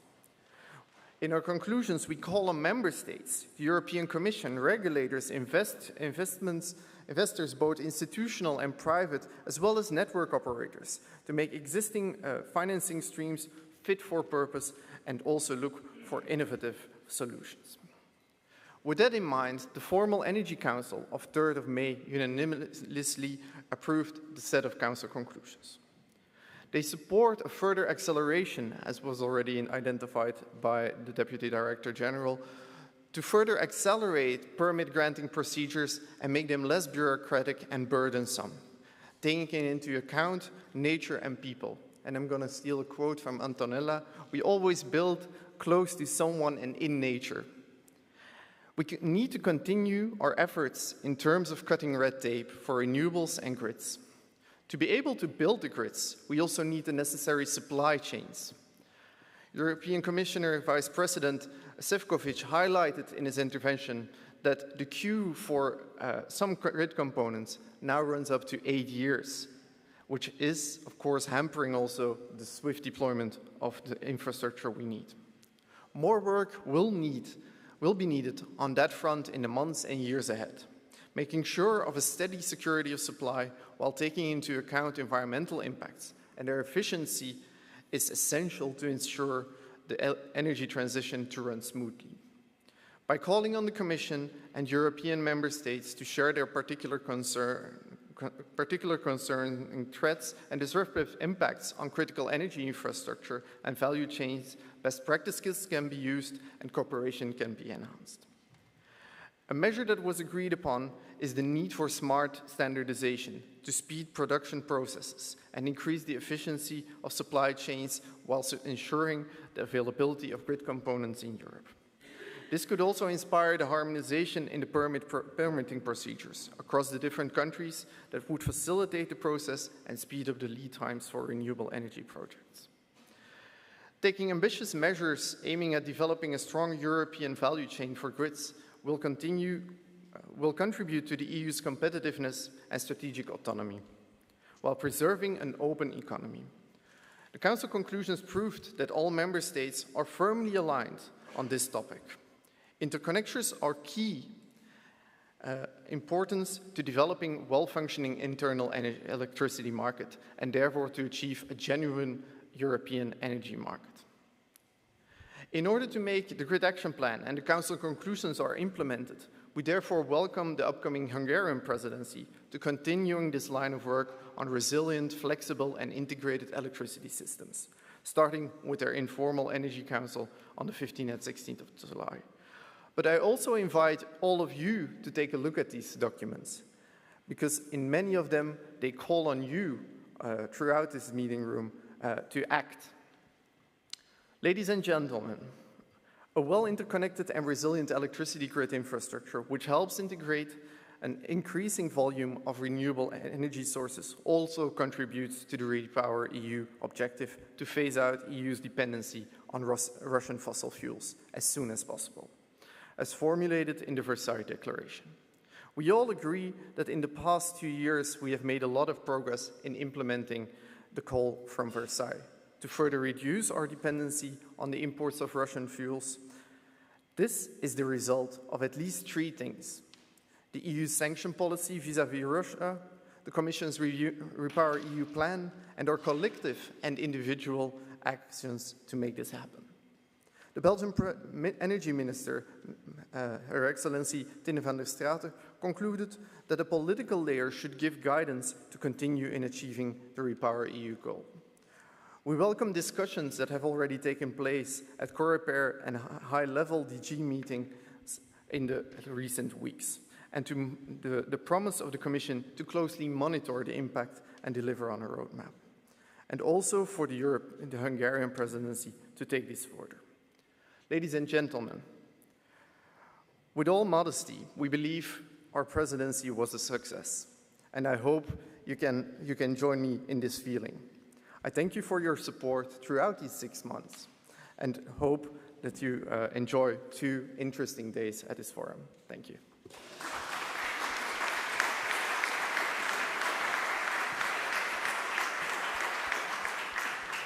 Thank you, Martin, and I think we can all agree that your presidency was a great success, and very pleased to have the grids in the focus as you did. So we are now going to have 4 mini sessions that will last 15 or 20 minutes each, and then we will have in each of them 3 permanent members and then 1 or 2 alternating members. So I will invite now the permanent members to join the stage.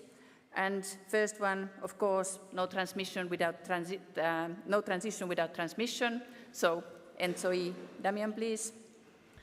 To that, I would add no transition without distribution either. So EU DSO entity, please, Peter. And then we, of course, cannot leave the TSOs or DSOs on their own, so we need a robust regulatory framework and oversight. So Acer, Christian, please join us here. I will still, please. I will still take the introduction here from the podium before taking the chair there as well, because the first mini panel is about the cost-sharing guidance that was published this morning. I'm sure you all have read it thoroughly, so I can be very brief, right? But if there is one or two who haven't perhaps read it, they have been maybe flying in and haven't had the time, so I will just give a short summary of what is there. And the cost-sharing guidance, it follows, of course, from what we already have. We have in principle the so-called territorial principle, whereby everybody covers their own costs in their territory. To that has been added under the 10E, the cross-border cost allocation process for cross-border projects with impacts that are cost and benefits which are not symmetrically shared between the two countries concerned or even beyond. And now the third element that comes here today is really focusing on the offshore developments, whereby the potential for a lot of capacity, renewable capacity, is there for the benefit of everybody. But of course we need to build the grids to get all that capacity onshore, and that's where this discussion then starts from. So the guidance that we have produced, as the name says, it's a guidance, it's not law. So it aims at giving all those who are participating in the development of offshore a framework within which to facilitate the investments. So the underpinning objective of any cost sharing is to facilitate the investments to happen. First element is that there is a strong need for involvement of member states. Member states in the planning, in setting the targets for the different sea basins that we have in the EU, and also then making sure that we work on hybrid projects and not only on national radial projects and connections. Then I already mentioned that the benefits of this offshore potential accrues practically throughout Europe, so that is an important element. But then also to deliver these investments, the volumes that we are speaking about are huge. Until now, I think most of our projects have been in the order of some hundreds of millions of euros, and I think with the offshore we move into a category where we start speaking of 1 or 2 or more billion euros. So a different financing challenge. So what the guidance then says, first of all, the focus is on the sea basin level. So sea basin, northern seas, for instance, Baltic Sea, Black Sea, Adriatic Sea, Mediterranean Sea, so separating the different sea areas, and they are also in different stages of development today. The challenges are also different. Some of the seas are shallow, whereas other of our seas are very deep, and we need then floating technology. So focus on the sea basin, where expectation is that the offshore network development plans that ENTSO-E works on really looks at how we can harness the potential, what are the projects needed, in view of also minimizing, I would say, the kilometers of grid in the sea. So that's where comes this cooperation, hybrid projects, etc. And in the sea basin level, we also want to look long-term, so looking at all the projects that are needed over the next 10 years, 20 years, and so on, in order to have a full picture of what is needed. From the sea basin level, one of course then needs to take it to the project level at some point, because that's when then the regulatory framework, so regulatory approval, permitting, and then the construction itself takes place. So here then the idea is to, following from the sea basin level, to concretize the cost sharing at that level, but also encouraging that everybody looks at more than one project at a time. And I think here we can refer to the practice that used to be there, I think, in the Nordics before 2010, I would remember, where there was an agreement on which are the projects, not also offshore, but projects in general in electricity, which projects are needed in the region to make the integrated grid across the countries. And there it led to a package of projects with very different timelines, some of them to be constructed now, others in 10 years. And the cost sharing was done implicitly, if you wish. So everybody had projects in their territory, and overall the benefits accrued to everybody. So in the end, there was no physical money moving hands, but everybody agreed and committed to build the projects that then help their neighbors.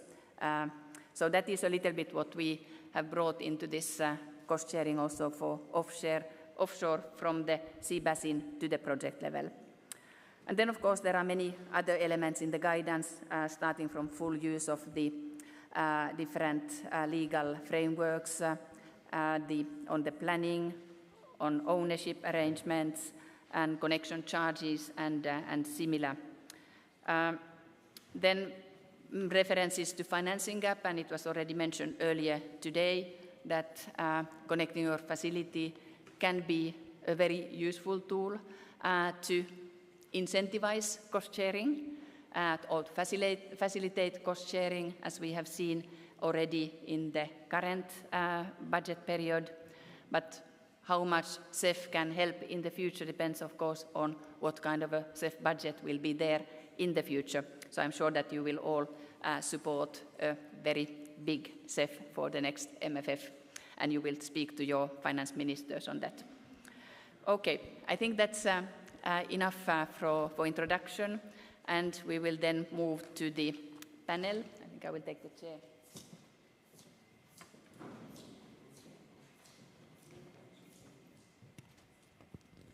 I join the high chair of the panel and invite first then ENTSO-E to give their feedback on the guidance as it was published, and I already heard that all ENTSO-E members have read it thoroughly, and you have a very strong briefing to tell us about that. So please, yes. Damian. And this is why I need some help to be sure that I represent the views of all our members. Thank you very much, Katarina. Thank you for the invitation. And most of all, thank you for delivering this guidance on offshore cost sharing. It is a very complicated topic. I think this is probably the understatement of the year on something that is extremely important for the energy transition. So the first thing I want to say is that we as ENTSO-E, and when I'm talking today, as I like to say, I'm talking for the full community of the 40 TSOs of Europe, from Norway to Greece, from Ukraine to Portugal, and for all the countries in the middle. But I think it's always important to remember in this kind of situation. It is a very important, practical, pragmatic first step to a topic that, again, is going to be essential for the energy transition. And for this, we welcome it. And we also believe, and I think this is something that is not going to surprise anyone, on the fact that this seems to be a very technical topic, but in the end, it's a very political topic. Cost sharing means transfers of money between member states in the end. This is a topic that needs to be tackled at political level. As we TSOs, as we always do, we will be there to help with any analysis that will be needed to do that, to show what is practical, to show the implications of the different solutions. But cost sharing needs to be for the energy transition needs to be a political decision and something that we will help. And I think this is something very important. But again, this is a first step in this direction, and we believe it's very important, and we welcome it for this. There's a lot of things that are very useful in the guidance as it is. And first of all, these recognitions of the role of the member states.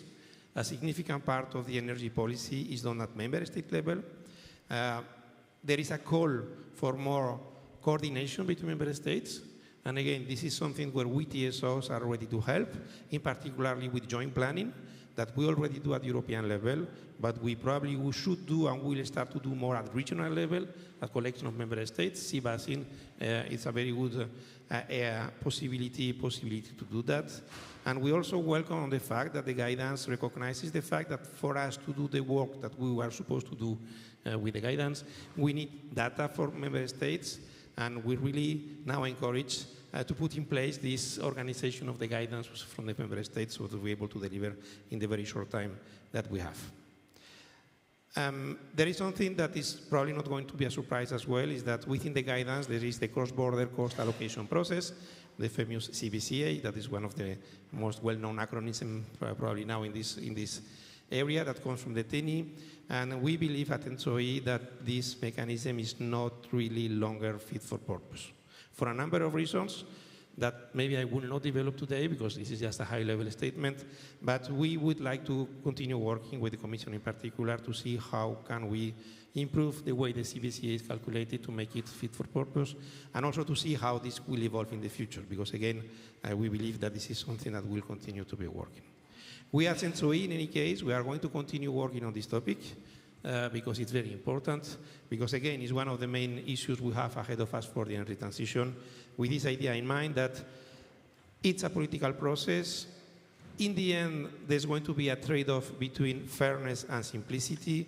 It's not going to be possible to do both with this kind of topic. This is, again, a political decision where to go in this direction.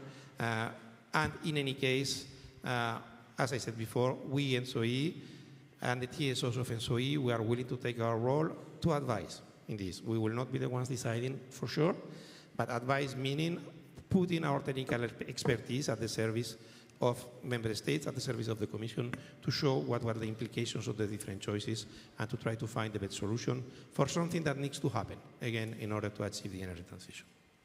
Thank you very much. Many thanks, Damian.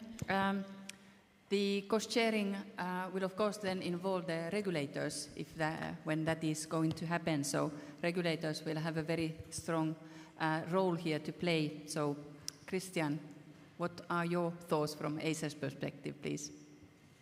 Yeah, thanks. I'll stand if it's okay. I'm actually not even taller by standing, but that's just how it is. So true to form, I have a few slides that I wanted to use. It's okay, I'll stay within the time limit. And I have four main messages. The first is, I agree with Damian on his kickoff. This will be driven, or not driven, by function of the political priority and the political will. And a lot of technical solutions will develop as a function of whether that political will is there and sufficiently shared regionally or not. This I agree with. And if you look at this stylized sea basin map, which is no particular sea basin, as you were alluding to, there are many across Europe, Katarina. There's landlocked countries who may stand to benefit from an all things equal, less expensive renewable resource, but one would expect them then, if that is perceived as a benefit, to also take part, at least somehow, in the cost sharing. So I have, in addition to agreeing with Damian and saying it stands or falls with a critical mass of political will being assembled, this very important dossier, there are three other things that I think will be important, and they can be expressed a bit bumper sticker. If you believe in the benefits, you're more willing to share the costs. This is not a controversial statement, I think. But it comes down to then perhaps some technicalities. We have an instrument which is also being given a lot of attention in this recently issued guidance about cost-benefit analysis. So if you believe in the cost-benefit analysis, all things equal, you're more likely than to be willing to share the costs. This is important for investors. We have a session right after this about that. And I know for a fact that certain institutional investors feel the need to replicate a cost-benefit analysis to verify whether they trust the revenue flows under that particular investment. Alternatively, someone else covers the risks. One of the two. I worked in government in the past, and I can assure you that member state treasuries will want to do some of the same. They will want to see the cost-benefit analysis, they will want to track and verify the data, and they need to be absolutely assured by their trusted civil servants or whomever they delegate this to, that the share I need to pay now is 8.7% and not 6.6%, because that was my original belief. Otherwise, that's not going to happen. So that's open access to data, verifiable, trackable, etc. And I would argue a significant role, not dominant necessarily, but a significant role for public authorities. Third element I would say, which links to this, it's also a bit bumper sticker. If you're going to be part of the sharing of costs, you probably want to be in on the planning. So I am more willing to share some of the costs if I'm part of the planning and that setup which makes some of the ultimate decisions. I think you were alluding to this with the role for member state governments as well, Katarina. And the third thing I will say is, or the fourth thing actually, we need to get risks right. Risks has a number of components to it. One is risk mitigation. Maybe you do more things to mitigate overall risk. Renewable go-to areas are one way to mitigate overall risk. It lowers the overall risk. Second is to allocate it. And there's a good principle of saying allocate the risk to those who are best able to put it on their own shoulders.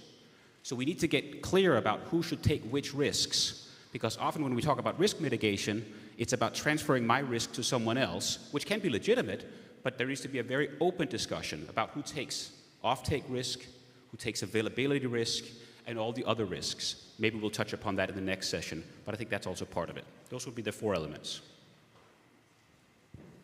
Many thanks, and indeed the trust in any cost-benefit analysis underpinning the any cost sharing is, of course, of crucial importance. I mean, we also, Christian, you mentioned the landlocked countries who could be invited to participate. I mean, voluntarily there, of course, anyone can participate in cost sharing. But then, Martin, I turn to you. So, from the Council side, any insights or any messages that Council member states could provide on cost sharing, where we have discussed this in the different meetings that you've organized under your presidency? Thank you, Katarina. And to be sure, I'm impressed by ENTSO-E already delivering on a coordinated position. So this is mainly what I've heard amongst member states in the last few months, but we had the presidency. I think, although it's a non-binding document, the importance cannot be overstated.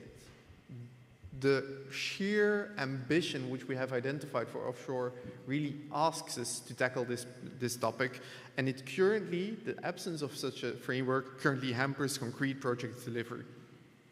And this is also highlighted in our Council conclusions. We very much support the sea basin approach, especially as Belgium, and picking on what the others have said, the political trust here is essential. And I think we have already a lot of regional coordination efforts like NSEC, like CSEC, and so on, which makes it easier to understand each other. I know that it sometimes takes time to really understand the governance structures nationally. I know that in Denmark, the finance department is much more involved than in the Belgian case. So it takes simply time and coordination to make this more clear. Then on the CBA, and I think this comes back also what Christian has already said. We have to make the numbers fit. We have to trust the figures, and sometimes now we get two different CBAs from two different TSOs on the opposite side of the border. We need clear counterfactual, and maybe as something that can be even more clarified in compared to this guidance, is that you don't necessarily need to compare hybrid versus radial, but also to include the point-to-point interconnections, which you need to incorporate the offshore production. Then when it comes to the CBCA, I think we all agree that a fair distribution of costs is necessary. Also in the long run, to make sure that everybody is involved in the project. And in this, I also concur with what Christian has said, then you need to involve people. What these thresholds are, and this is also tackled in the guidance, this is, I think, needs to balance between a fair distribution of the cost, but also making it workable or keeping it workable. It doesn't work if you're 10 countries or 15 countries around the table if you have something behind the comma of impact. And then it brings me to the financial aspects. Indeed, if countries themselves and the social welfare benefits clearly outpass the directly connected countries, we should also look at EU-level contributions. And we have already heard a lot about CEF and the need for CEF to be fit for purpose. And I'm not going to preempt any discussions on the budget, but just stating that we've seen that project costs have really risen in recent years.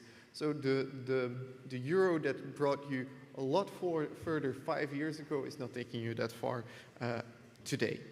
Finally, I think it's very interesting the new ownership approaches which you introduce in this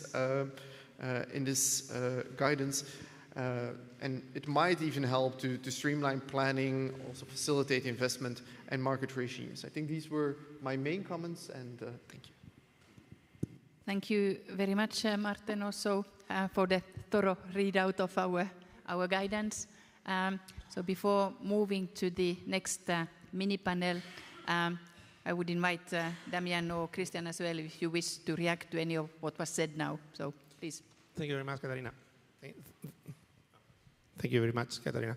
Yes, a small reaction, if I may, just for the sake of discussion of this final slide for my dear friend Christian, and also the graphic you saw this morning about risk. I think risk is something we need to be very careful about, because risk-free does not exist. And in the end, we don't always account for the risk of not doing. And clearly in the energy transition, we are in the situation. Looking for no risk whatsoever in any part before making any decision, and we can take it as transmission system operators, is also a risk. And this is something we know very well and needs to be acknowledged at some point. And in the end, this issue about availability, you know, this morning you have this very nice duck graphic with a duck that is very memorable, but can also be a bit misleading, if I may put it this way, on the fact that we see that the load is lower during the night, the load is lower in the middle of the day, the load is lower in the evening. So it's true that the networks are not used to the full capacity when the load is lower. So why should we invest if the networks are not fully loaded? Well, simply because the networks will never be fully loaded, even if we have put in place mechanisms for flexibility. Because in the end, people will not change completely the way of life. And you will always have some imperfections in this way. And in the end, you will also, infrastructure can be a solution to that. And this is something we know very well with transmission. The peak in the evening is very different here, in Germany, in France, and in Italy. Having interconnections allows you to handle that. I used to work as director of operations in the south of France. This is something you see very clearly. The peak load in the evening in Spain and in France is not at the same time. And this you are allowed for that, but for this you need infrastructure.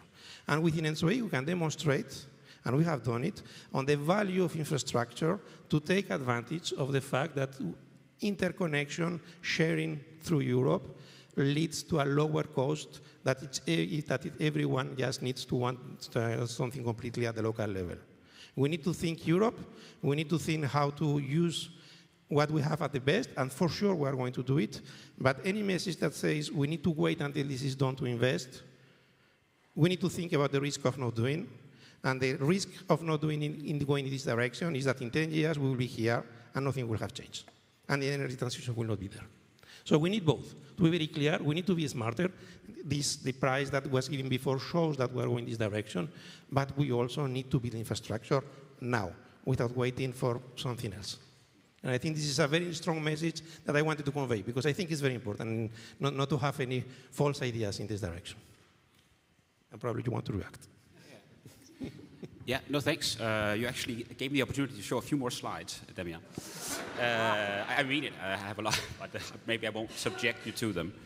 There are points we agree on, for sure. Interconnectors are a significant contributor to flexibility needs, not least in the elusive day-to-day or even weekly time frame, where batteries and EV assets are not going to be delivering quite as much. So they are part of the contributing solution, absolutely.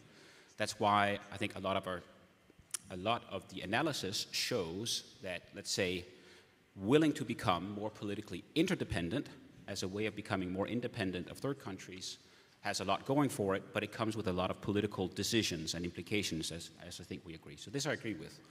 In terms of greater utilization of the grid, I will make a non-bold prediction, namely that there is very significant differences between those that are best in class and those that are less best in class. And not all those differences can be explained by topography. Now, the question is whether that's an issue or non-issue. I would say societally it's going to be an issue because the grid build-out costs risk becoming prohibitively high unless we all move up, as it were. I would, though, fully agree we will never get full utilization. If we have, we're probably going to be in a very serious situation. So that's not the pitch at all. But I think if we see utilization rates of 8% or 9% or 10% on average, at least begs the question whether it could be moved to 15% or 16%. That's perhaps more at distribution level than at transmission level. Finally, in terms of risks, and I did want to take this. You're right. We've had a lot of discussions in the regulatory circle about what is the proper risk appetite, for lack of a better term, for regulators in terms of signing off network investments. And I think actually my colleague Annegret from BNT will speak to a position paper tomorrow, and we have that. And the way we have gone about it is, I think we agree with the fundamental principle as a collective that in an incremental status quo type environment, the need to see close to demand certainty is pretty high. But when things are accelerating much more, one needs to go lower as to what is the visibility of future demand. So the way we sometimes like to frame it, that figuratively, we can't go for 100% demand certainty, but we think it would also be unadvisable to go for 0% demand certainty. So where are we in between on this thing? And that's what we're discussing, and that may look a little bit different from jurisdiction to jurisdiction, but the main principle I think we agree with. We need to take on more risks because it is a more uncertain future we see, and we can't just wait to see the futures hit it right in the head. Thank you. Thanks, all of you. So I already started hearing indications of a need to discuss anticipatory investments. We are not yet there. I heard words on storage and other things, so started thinking that do we really need to have an European-wide cost sharing for all projects that we are discussing in the future. But maybe that's, Commissioner referred to how to tackle an elephant earlier today, so let's do slide by slide and not take the whole challenge at the same time. So thanks for the panelists, and let's move to the next mini panel. We of course need to then finance all the investments that we are speaking about, and as already heard today in many occasions, they are quite enormous, and therefore I would invite two colleagues to join the mini panel now. It's Paola Bresetti from EIB, and then Oliver Schubert from the Copenhagen Infrastructure Partners. And I think I will move to the podium.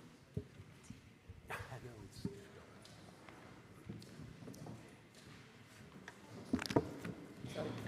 I think it's a better visibility to the panel from here than from the other edge. So we have already discussed today quite a lot of financing issues, and the EIB Vice President Östros already intervened earlier today, so giving us a framework on where to start from. So in this mini panel, I would therefore invite Paola to continue to take from where the Vice President started and give us more information on how can we finance all these investments that we are speaking about. Is this working? Yes. Okay. So thank you very much for inviting me to this panel. I will try to be brief. Basically, what I would like to talk about today is the outcome of the discussion, bilateral discussion between the EIB and DG Ener and other stakeholders as a consequence of this gap. So basically, the bottom line is that the EIB clearly sees investments in grid as a very attractive type of investments and is committed to do more in this sector, although using the existing financing tools. So we don't see at the moment the need to introduce special tools like was the case for the Wind Power Action Plan. What to say? I mean, I think that VP Ostros this morning already explained that in the last 3 years there has been a significant step up in the EIB lending to electricity grid projects, and to find a reason for this, we can say that basically the main driver is that we are actually attracting new clients, mostly coming from the distribution sector, which were actually before were having had access to very cheap financing from national banks, and now this is no longer applicable, so they are coming to us because we are cheaper. So at the moment we have an increasing pipeline, and we are trying to manage it without disappointing anybody. And although we stick to our standard financial instruments, we have put in place 2 operational measures to tackle better this increasing pipeline. The first one, probably you have heard about it, under the Repower EU, all electricity grid investments can benefit of up to 75% loan as compared to the project cost. Normally, in the EIB, it has always been 50%. So normally a project cannot benefit of more than 50% of the project cost as EIB loan. The second operational measures that we are putting in place bank-wise, but I think it fits very well with certain investments in the sector, is that we have basically created a sort of fast lane for the approval of projects that are showing low environmental and social impacts, and this is a characteristic that meets very well the characteristic, for instance, of large electricity distribution programs, most particularly medium low voltage, which are really coming with the limited environmental impacts. Then I would like to drop a message on the small DSOs, because I think this was one of the issues that was also mentioned in the GAP. So it has been discussed, not only in the GAP, but probably in other fora, the difficulty of assessing to finance for small DSOs. In fact, the EIB has a minimum threshold of 25 million of project cost for individual operation. However, I mean, financing of small DSOs can be dealt through the so-called MBILs, so multiple beneficiary intermediate loans, which are existing and well-established EIB instruments designed to enhance access to finance for small or medium-sized projects.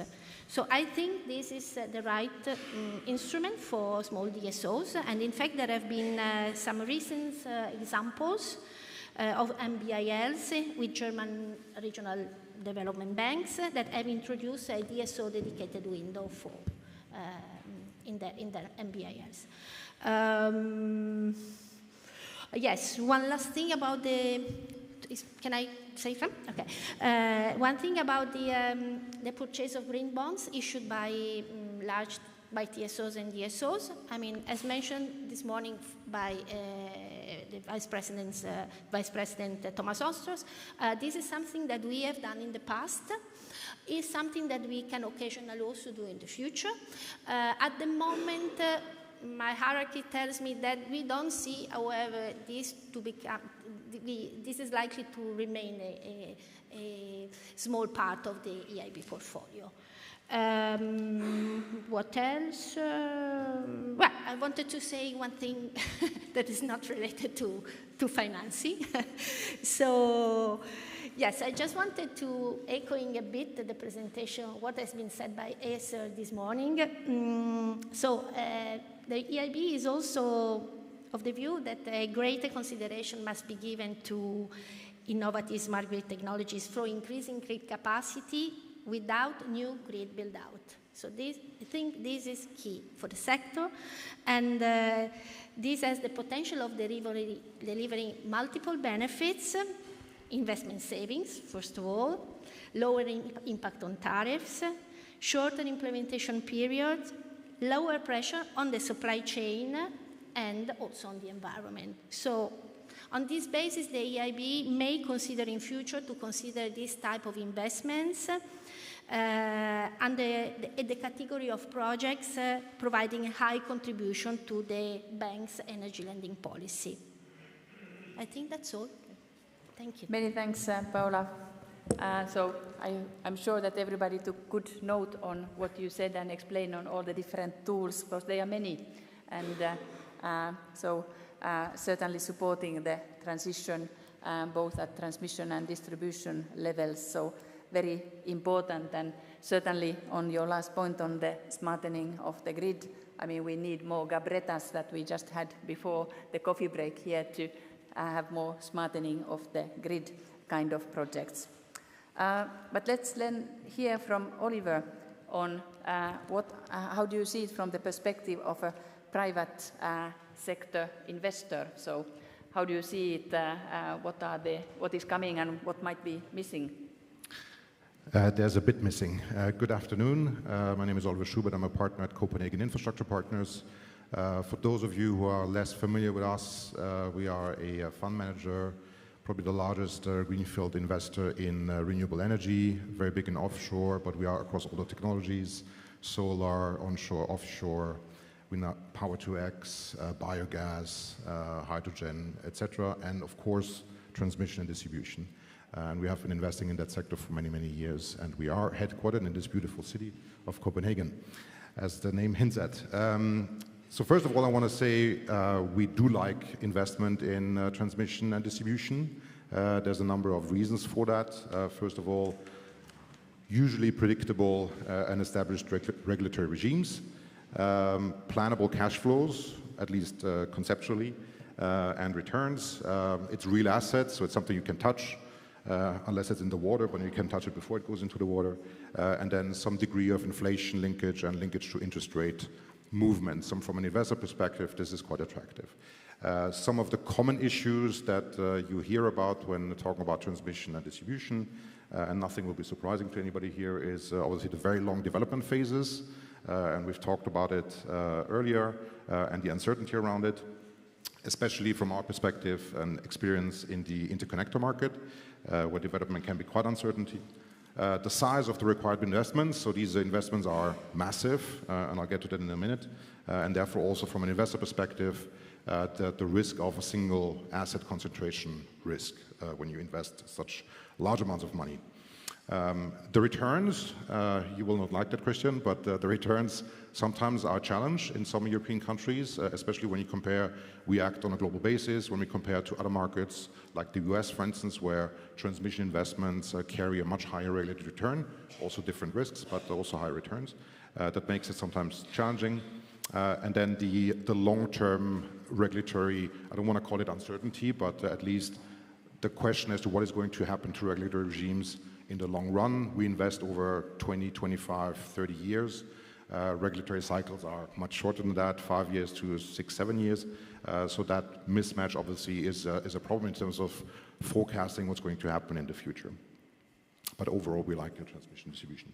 So looking at numbers, I'm a numbers person, so I just want to give a few very simple numbers because I think it's very important to understand the challenge that everybody here is facing and that we try to help solve.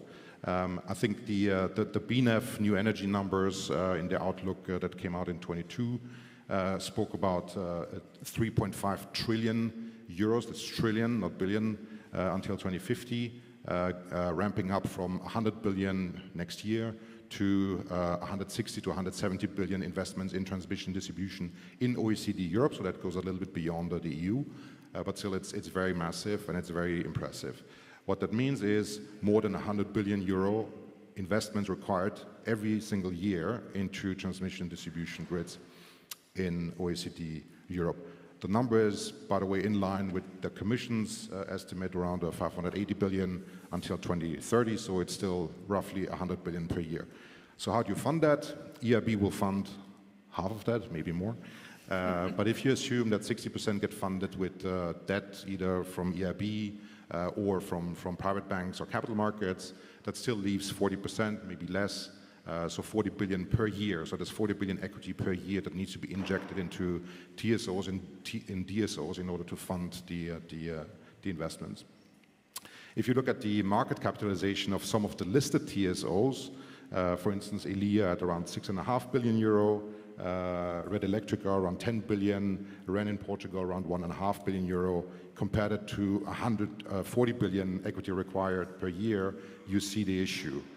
If you then look at other capital available, for instance, in infrastructure funds like ourselves, the estimate from S&P Global at the end of 2023 in terms of dry powder was 300 billion euro globally for all infrastructure funds combined. So assuming that 40% of that goes to Europe, assuming again that 15% of that goes into transmission and distribution, that's still only 20 billion, right? So you still have your 40 billion you need, and you don't have enough money to fund it. So the money that is required on the equity side needs to come from existing shareholders in TSOs, whether they're public or private, or, and more importantly, we think from new investors.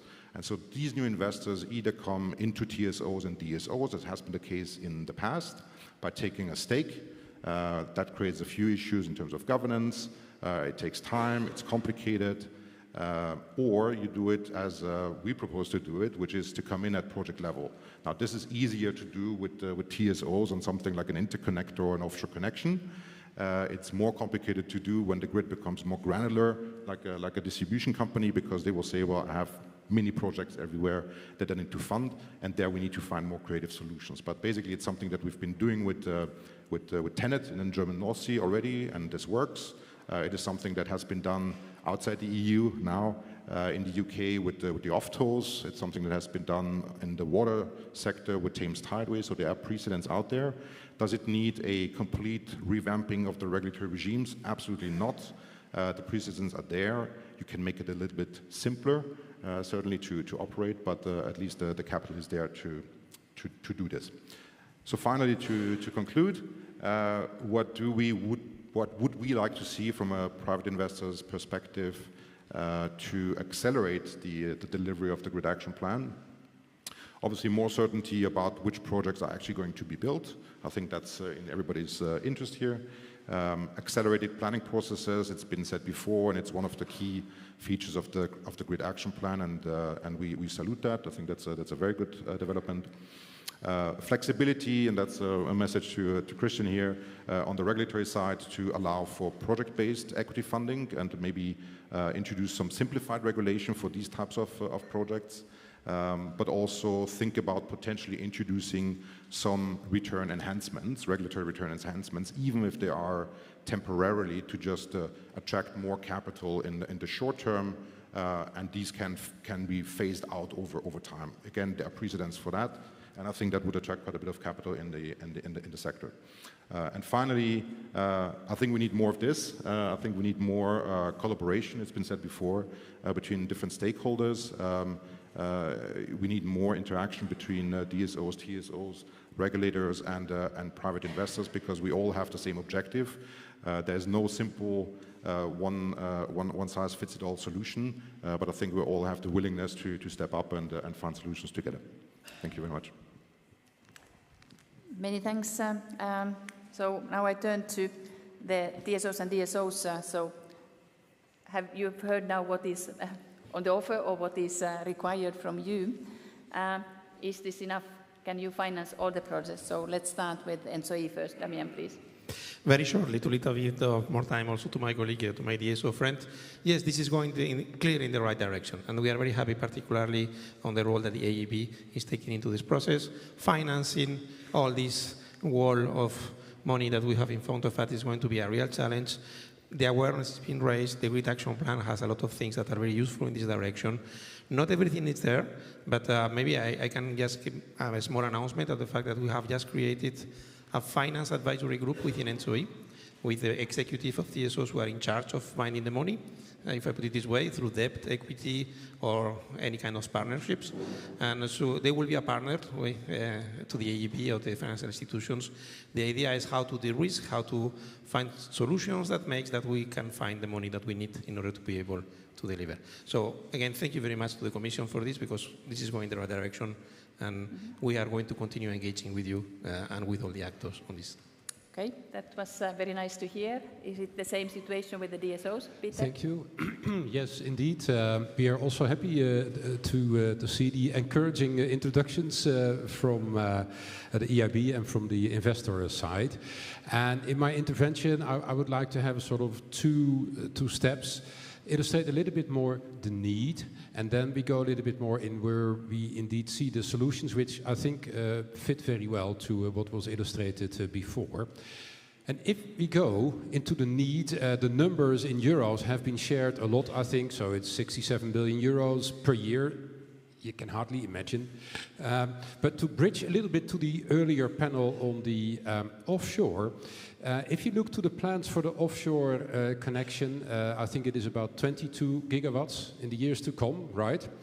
So if you compare that to, for instance, the rooftop solar that is connected in 2023 only, to the distribution grid, that is 25 gigawatts, so slightly more, but it is comparable in a way, right? But it illustrates that both on TSO and DSO side, we need to do a lot of work to prepare the grids. And we are not waiting for that. So the members of the DSO entity, they are already in action mode, so they ramp up their investments, but indeed more is needed. And like I think we already summarized in the very good kickoff, I would say, in September, if you look to the need, we need many, many sources of finance. So I was happy to learn about that is already also investigated. We need equity, we need loans, we need funding as such, perhaps like grants and other instruments from the European horizon. But also we need to accommodate that a wide variety of DSOs needs to take access. And I think Paola illustrated that very well, from relatively small to very large.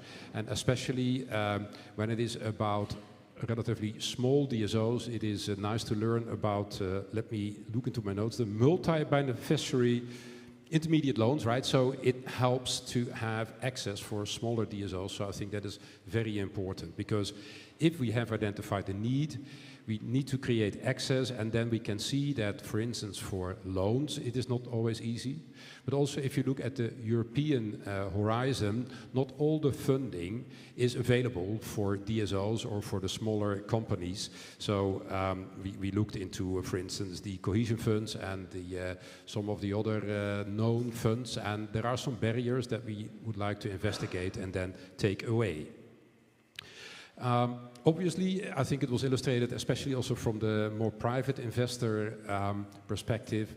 If we work on the funding, we also need to work on the regulatory frame to secure adequate returns. I'm sure that Christian will tell about that a little more, but that is what we need to keep an eye on as well. Now, what are we doing to match the ideas from the Grid Action Plan at the moment? In DSO entity, we also installed a specific task force with experts on the financial regulatory topics to further investigate and engage with the stakeholders, so looking forward to that. And also we communicate, so we have upcoming workshops, for instance, on the PCI funding in the week to come.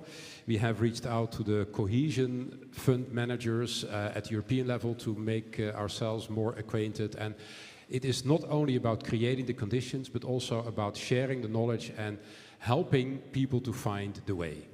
So that is a summary for now, and more to come because we have a few more time to finish the grid action plan. But as a start, this is what I would like to share. Thank you. Many thanks. Just about one of the numbers that doesn't change, but offshore, the need CFR, the potential in offshore is 300 gigawatts on the North Sea alone. And then you need to add also the Baltic, the Atlantic, and the Mediterranean, and will be closer to 500. Yes, on the numbers, yes. But it doesn't change your conclusion that we share, is that this is as important a topic for transmission as it is for distribution. But we are talking huge numbers, 300 gigawatts only for the North Sea. Yeah, we are speaking about numbers that go beyond my understanding, I think, in terms of the gigas and the billions and trillions. Again, before we move to the next mini panel, anything our panelists want to react to that was said? Maybe I just wanted to drop a comment about how much the EIB can finance. I want to give some numbers. So in the last 3 years, the EIB has signed on average 4.2, 4.5 billion euro loans per year for electricity grids. If we assume that, yes, the ratio between loan amount and project cost was 50%, basically we have supported 9 billion of investments, which clearly is very small compared to the 120 billion per year that are currently the numbers that are currently circulating. So this is to say that clearly we are committed to do more, but we have to consider, keep in mind that the EIB last year globally, all sectors, all geography, made 75 billion euro of loans. So, so clearly, and that normally at corporate level, there is a certain balance that must be kept across geography and across sector. So clearly we cannot just finance grids. So we are committed to, but clearly, I mean, the firepower of the EIB is what it is. The EIB cannot be the only solution to the problem, and in fact there are other solutions on the table. Okay. Okay, many thanks. I think this discussion on financing needs to continue, but unfortunately we can't afford it today, but it's something where we certainly will come back and engage with the EIB and Copenhagen infrastructure partners and others when we have clarity more on what is needed. And I think it says we're just starting this discussion, I would even say. So many thanks for your participation, and I then invite the two additional participants for the next mini panel. So Jochen Kreusel from ESD, so President of TND, sorry, and then Volker Wendt, Secretary General of Europa Cable. So please. And I think the topics that we are going to discuss in this sub-panel are already quite familiar to all of us. The supply chain bottlenecks are there. They are unfortunately leading to very long lead times. So we need to diversify supply sources in general, and we need to make sure that the manufacturing capacities are available and always preferably from domestic production. So a lot discussion has gone into this topic. There has been mentions about bringing more certainty on the project pipeline, obviously, but also in terms of the technical requirements of the different projects, be it cables or substations or something else, in terms of maybe not full standardization, but at least some common elements so that manufacturers can then build on economies of scale and similar. So I would therefore invite first ENTSO-E, so it's changing a little bit the habit of a mini panel, and then coming to our other panelists. Thank you very much, Katarina, and thank you for being here with us today. Supply chains very clearly today is one of the main challenges we have if we want to deliver the networks that we plan. We have talked about planning. Planning is a very important part of the issue. We are already discussing a number of topics. This will be discussed tomorrow. But then how to deliver the networks that we plan, once we have found the financing, as we said before, then we need to build them. And to build them, we need our friends, our manufacturers. And today it has become a bottleneck. This is a fact today that we don't want to acknowledge all the time, but it's a fact today on the fact that for a lot of the projects that we have today, the critical lead-in time is no longer permitting for a lot of them, but it's the time to have the equipment and the services and the solutions that we need. And how to overcome this challenge, this is part of the Grid Action Plan. And again, we really thank the Commission for taking also this into account into the action plan, because it was not the easiest part to put into there. It's a new dimension for a lot of us, but it's very, very important. And it's important, and there are two main things that we believe at ENTSO-E we need to change in order for this to happen. First, we need to start a dialogue between system operators and manufacturers. And this is something that can be a bit complicated because we are suppliers and buyers in this kind of thing. So there are some competition discussions, there are some complicated things to be happened. But for this, we believe that the associations that we are can provide a very, very good framework for that, because we are able to discuss main principles without going into individual contracts, and we are going to discuss what we need in order to deliver. So we have already started this discussion. We have had a number of sessions already with our friends from Europa Cable and TND Europe, and we have been able to put in place what we believe are the conditions and the things that we want to change in order to deliver. And you have a very nice statement that is already been published in our 3 websites, yesterday for today, where you have this. So I encourage you to take a look at it. And I want to say that there is something missing in this statement, but that we are going to work very quickly to change it, because this came very quickly, is that there is some, the essential actor that is missing here, when you say ENTSO-E, TND Europe and Europa Cable, is the UDSO. So this is something that is going to come very quickly, we hope, in any case, but in any case, this is our ambition from the beginning. I wanted to say before going further, because we have very nice cooperation, and clearly this is part for the two. We have complementary views on this topic. But in the end, what do we expect as system operators on this discussion? But we want to be able to have the materials and the services and the solutions on time at reasonable prices, and also something that comes from the fact that TSOs are public service entities, whatever the form, is the fact that we are going to invest about 900 billion in the next 25 years. This money is going to come from the European economy. It should benefit the European economy also through the manufacturers. And let me say myself that we have world-class manufacturers today in Europe, in both your areas. And it's important that we keep them. And it's important that this provides jobs, this provides value to the economy in Europe. So this is what we expect. And with this discussion, you have been able to tell us what you expect. So I will let you then go into that. But now I think it's very clear. In this statement, you have the plan ahead that we have today. And we have the willingness now to advance in this direction. And in the next few months, to be able to come back with solutions. Mm-hmm. This is one part of the topic. Let me say a few words about the second part.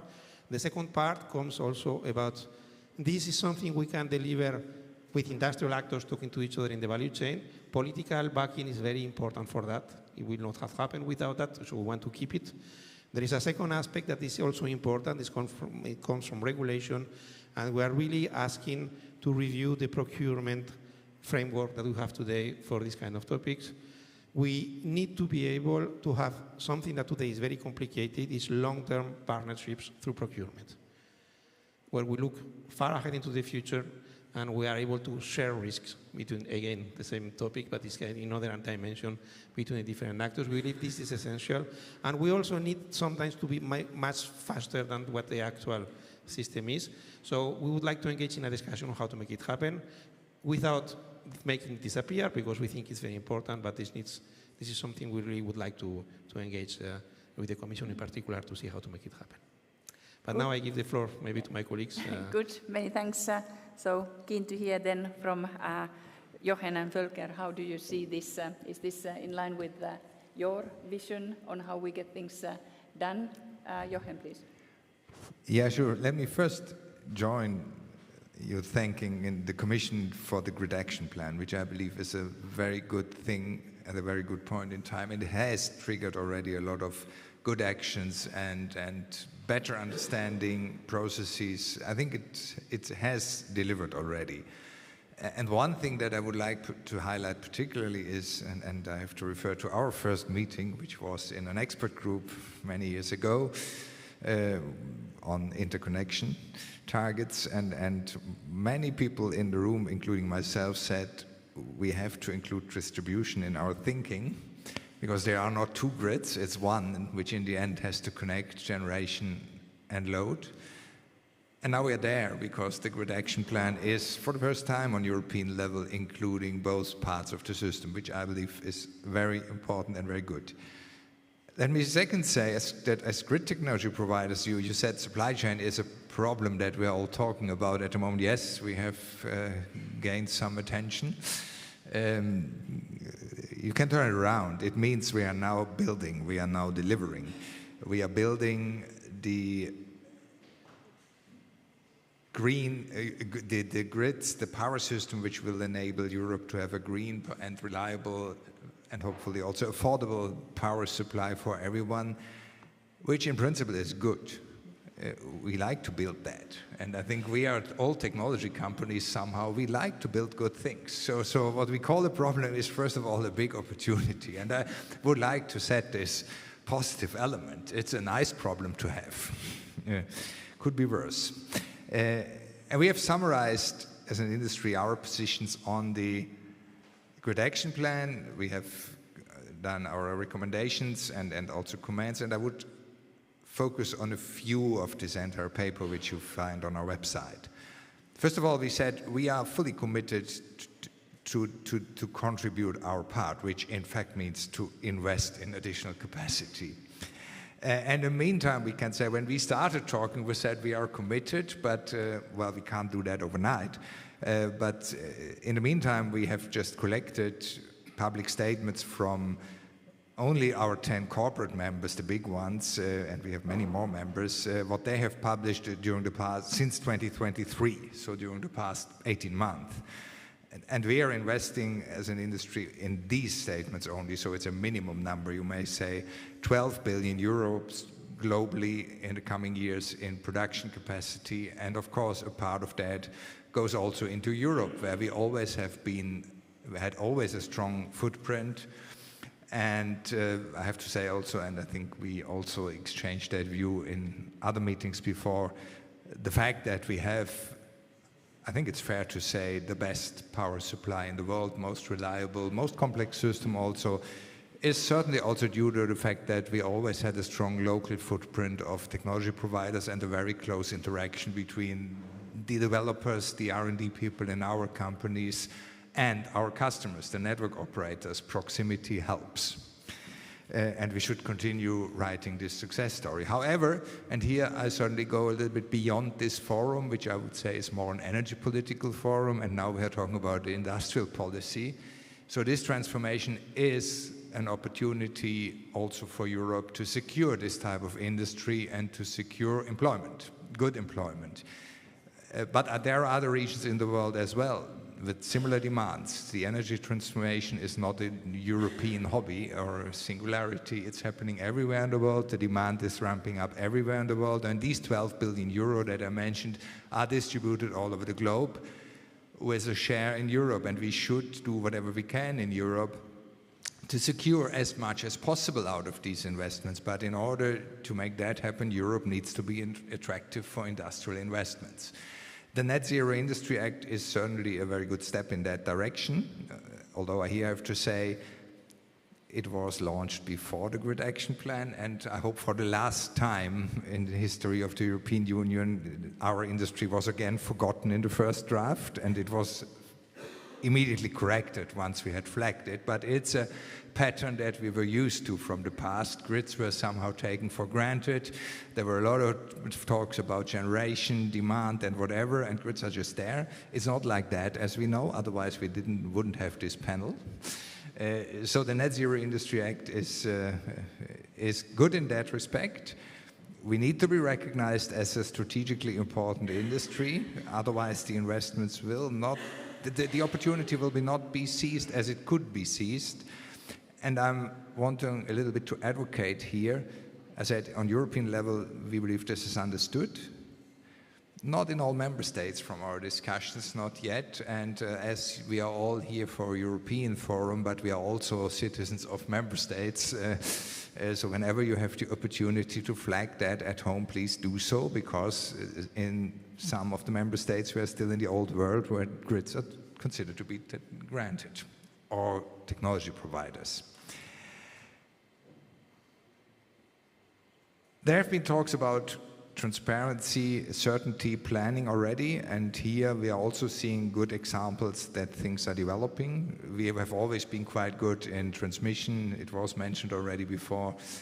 The TYNDP and all the processes behind are certainly a flagship of Europe. We have to catch up with the same level in distribution, not in order to get a detailed European grid plan, certainly not, that doesn't make sense, but in order to have a forecast on expected demand. Because that business is about psychology. The more certain people are, the faster they will invest. I don't say that with more uncertainty they will not invest, but slower and less. So certainty helps.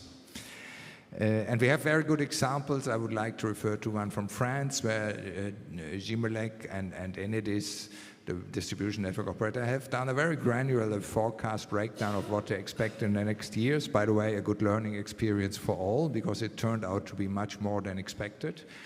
And it gave transparency and understanding for all players who now independently will hopefully draw the right conclusions. There's one last thing that I would like to mention, and we call that, you mentioned standardization, harmonization, we call it making the most out of existing capacities. And that is something between what you said and what you said, because it starts with get out of the existing grids whatever we can, then make the most out of the people working in tenders, in bidding processes, because we also have a skills problem, a people problem, so use them as efficient as possible, streamline tendering processes, think about working differently.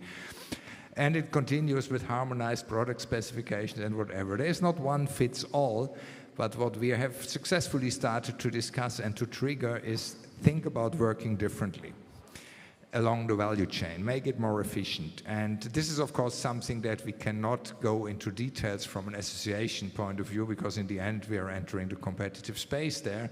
But we want to flag that people individually think about that and promote this idea. And we see good examples already. So things are moving, hopefully fast enough. Nevertheless, there's also one, and that's the last thing, element directly linked to standardization.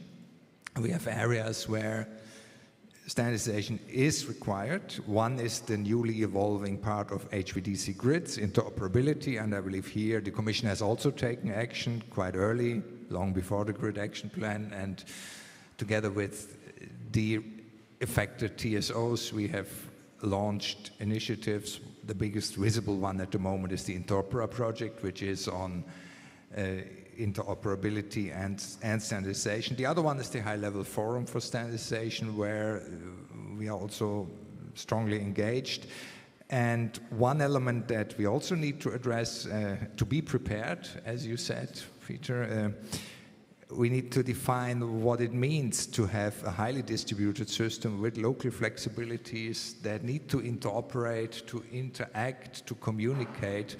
This requires maybe not necessarily developing new standards, but selecting the standards which we want to apply in order to make that happen, because we are talking about a system which is still one technical system, which we expect to be operated stably, not only by a few hundred experts organizations like in the past, a few or thousand, but by millions of citizens and so on. So standardization will play a much bigger role there. And this is something, it's not directly linked to supply chain, but it's an important thing that we need to sort out now, because if we want to have it rolled out in time, in the 30s maybe, we need to start now. You can't roll out distributed technologies overnight.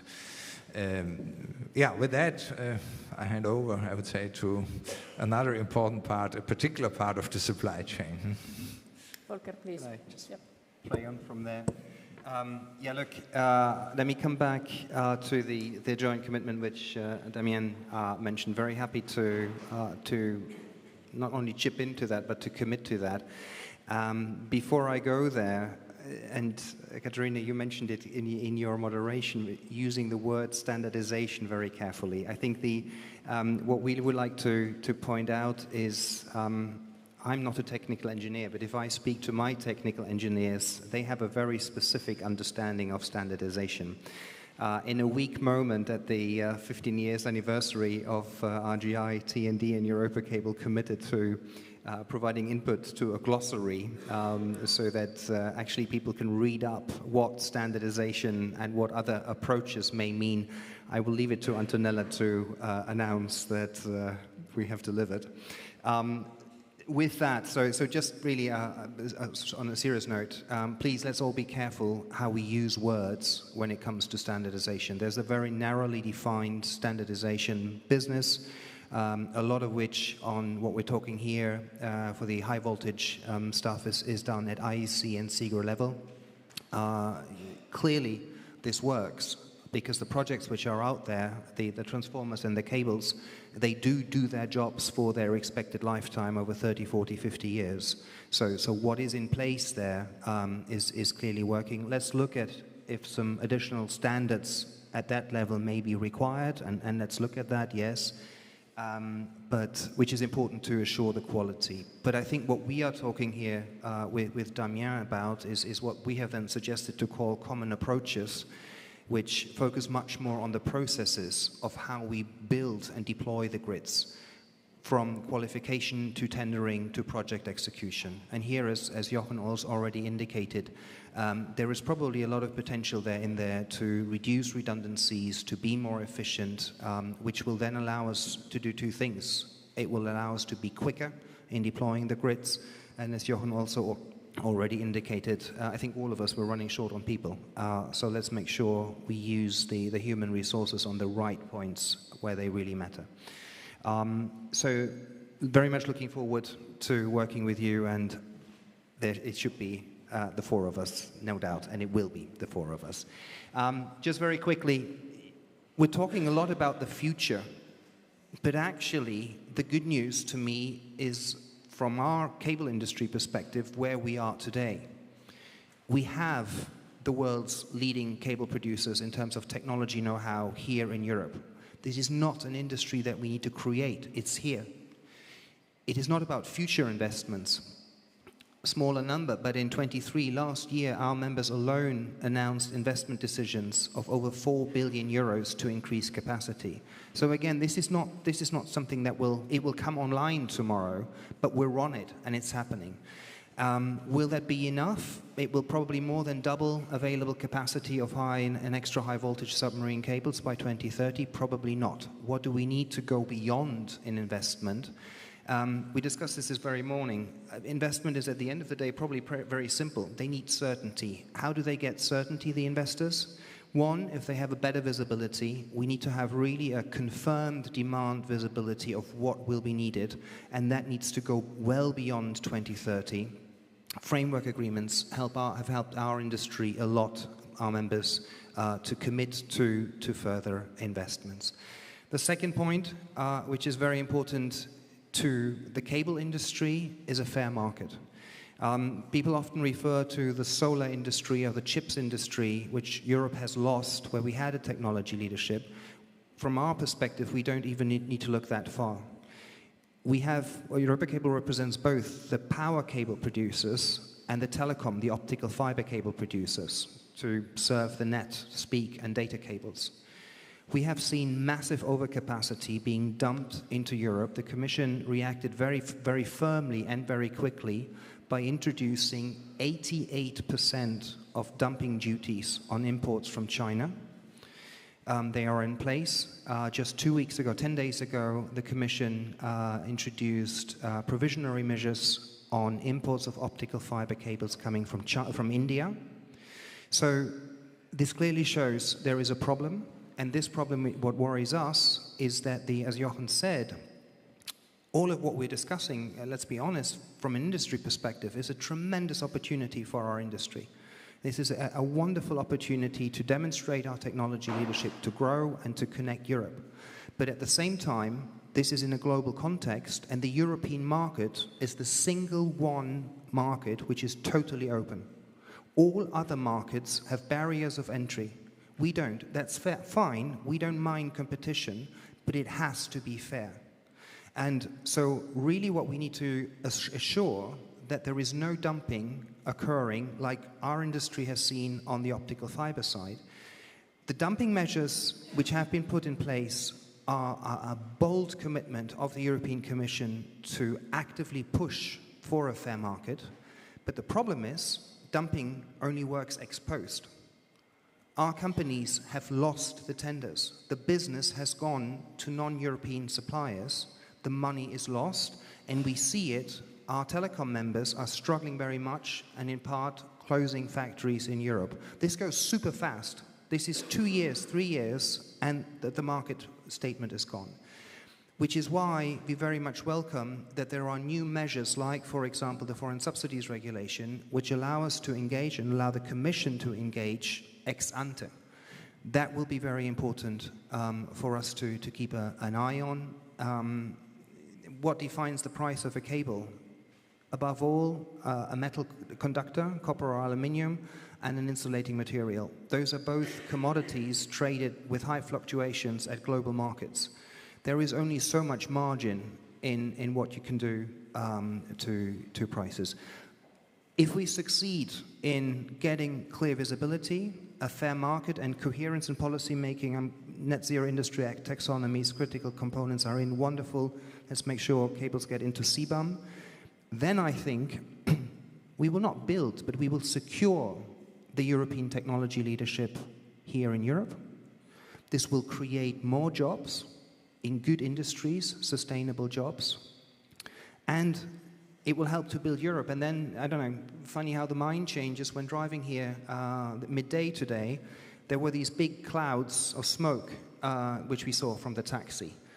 And I thought, contrary to, I don't know, 2 years ago, well, oh, wow, here there's a big fire. No, you think there's a big fire, and why did it occur? So there is also the angle now of security and resilience.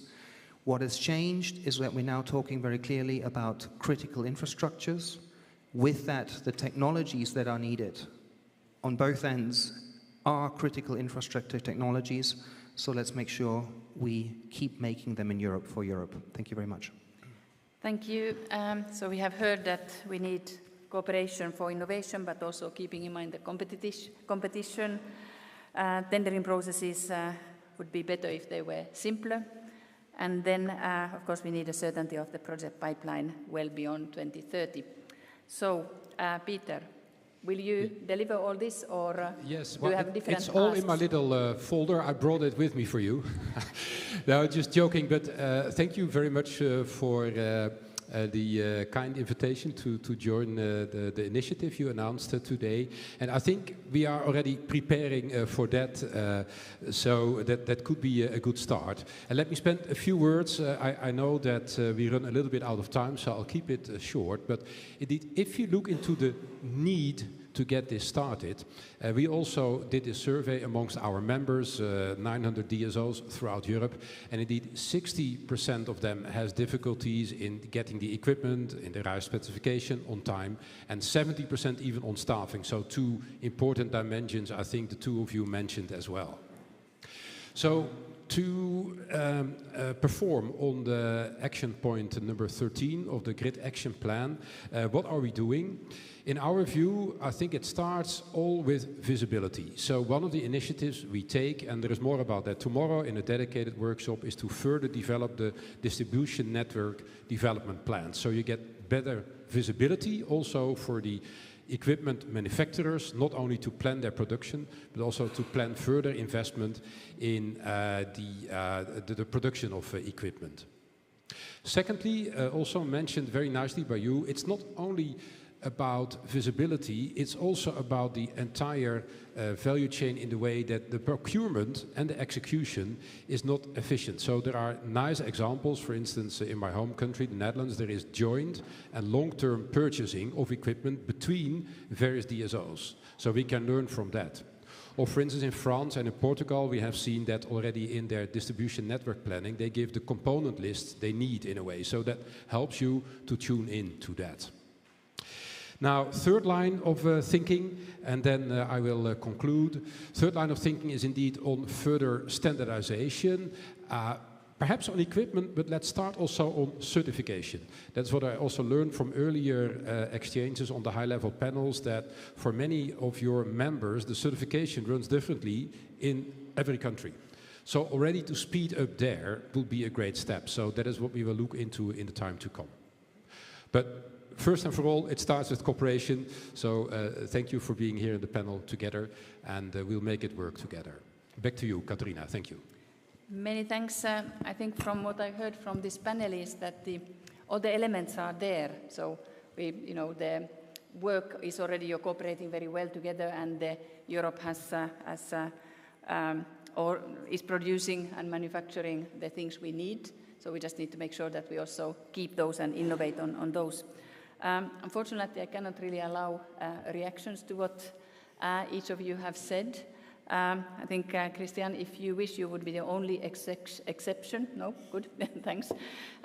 So then I thank our panelists, and again, another topic where we certainly need to come back with more time so that we can even have a debate and in an exchange. So many thanks, and I then move to the last of the sub-panels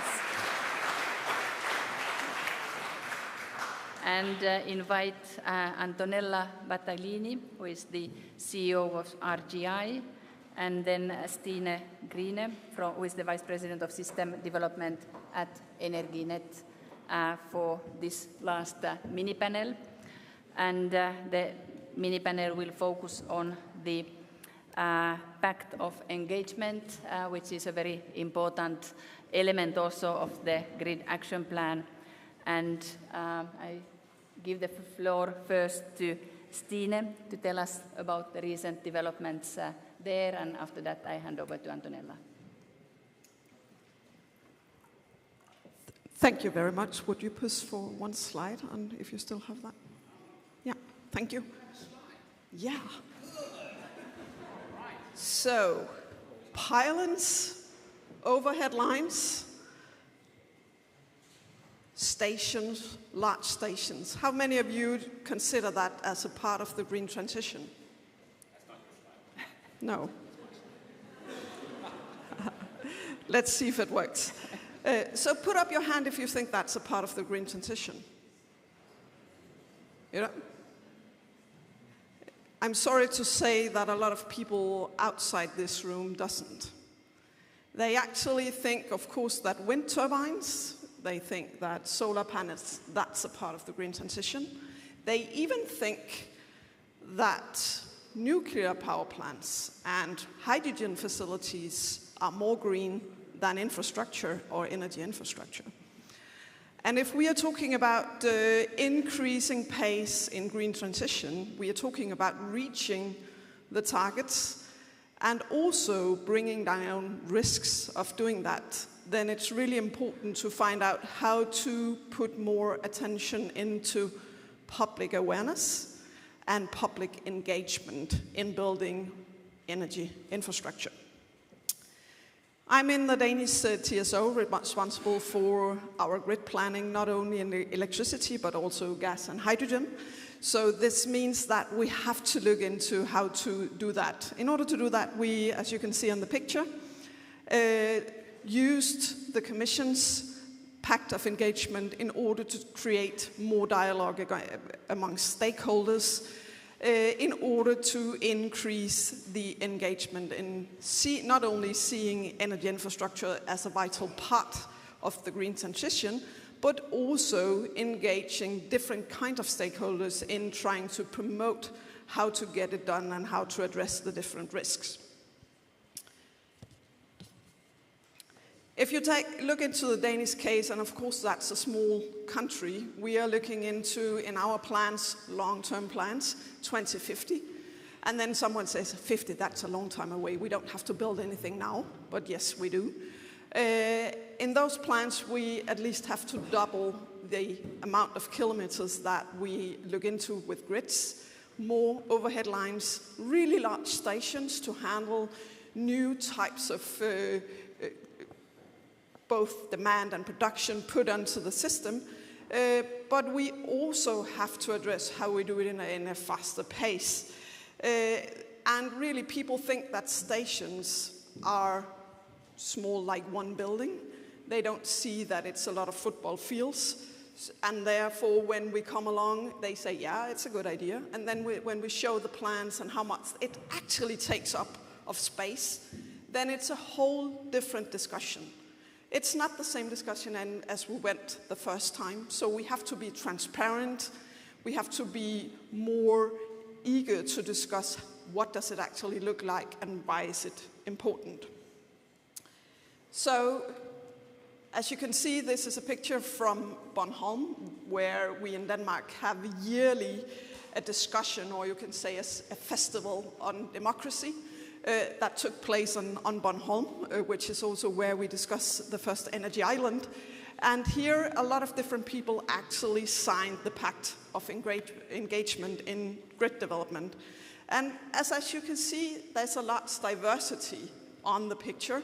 We had, not on the picture, but Director General Ditte Juel Jørgensen actually participated in engaging in the discussion, and a lot of people from both interested from local authorities and also from DSOs, TSOs, industry, NGOs, young people interested in nature actually engaged in this. And the most important thing was that everyone said that this is really important.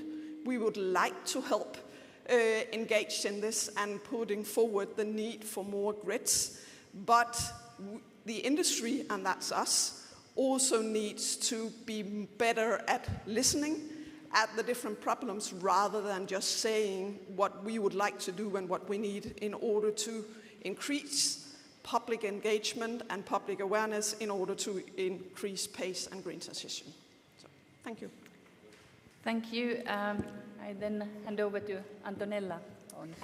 Well, I'm at the end. I'm in between the cocktail now and yourself. First of all, welcome Energinet. The Pact for Engagement was signed last year, a few months ago, by 4 organizations. They're here. Now we have 5 plus the Copenhagen School, 6. And I would say, what a shame. 1 year later, we are 6.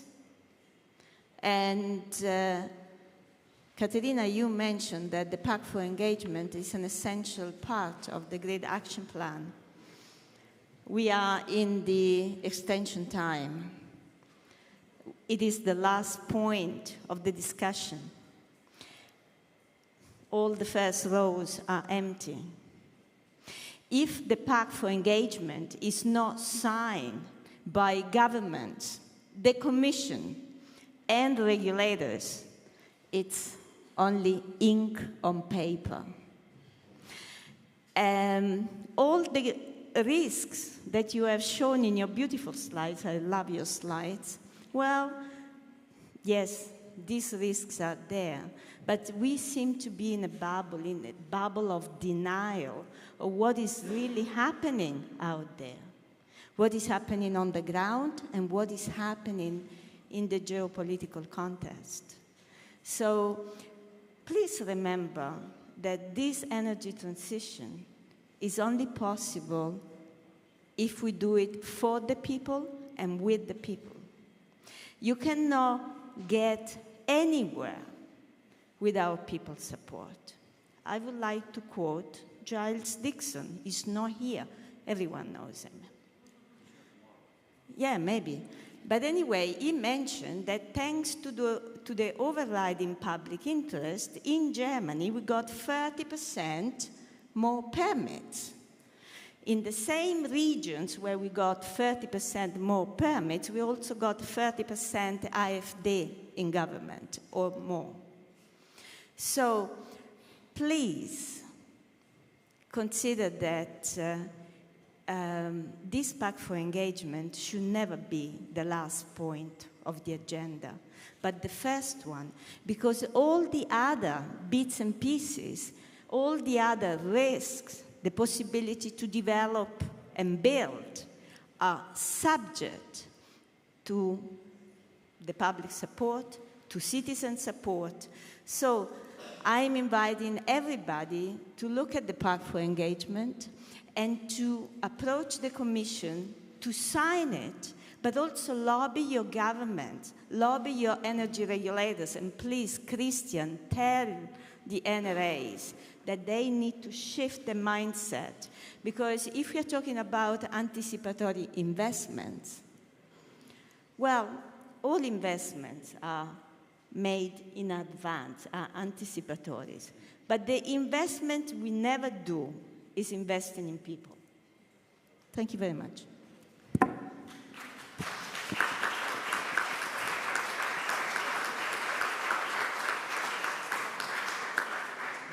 Thank you, Antonella, and I think I couldn't agree more in terms of making sure that we engage with the people who will then see the projects that we want to build in their neighborhood and who will in most cases also pay for them. So important to engage as early as possible. So I would invite our panelists who may want to react. Christian, how do we get the signatures of regulators? But I would like to make a final sort of reflection, but at the very end when you're Okay. Perhaps, yeah, you go, okay. Yeah, so more in general, Antonella, and ook from the example of Energinet, I think also from DSO side we see the relevance and the importance of the interaction and getting more engaged. We can also see it happening, especially perhaps on the permitting side. So normally in the DSO business, the social acceptance is relatively okay, but once we need to expand or have new locations, then it takes time. Not so much only because of the interaction with, let's say, the wider society, but also since in permitting we need to work gently on the one hand, and I agree with you, Antonella, to maintain the democratic support. At the other hand, there are other efficiencies we could manage better in layers of permitting and joint permitting for certain projects, still engaging with society. So that is what we also look into. But first and foremost, for DSOs, we are the last mile to the consumer. So we try to engage with the consumer to empower him and her to participate. Thank you.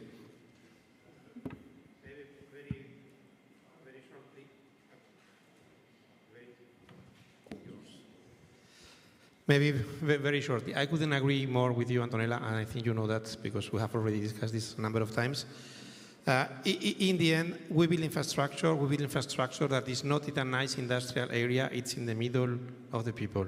We build infrastructure where people need to live with it. We build infrastructure that benefit whole communities, but a small number of people who are directly impacted with them. No TSO will ever build anything if they are not ready to engage with the people who are impacted by the infrastructure, to listen to them and to find solutions that are what they ask them. And what they ask is not what we believe, we need to listen. We need to be there and we need to find solutions. And in the end, this is an issue that we need to acknowledge. Our infrastructure benefits the whole society. The impact is on a small number of people that are usually not the richest part of society or not the most developed part, so we need to engage.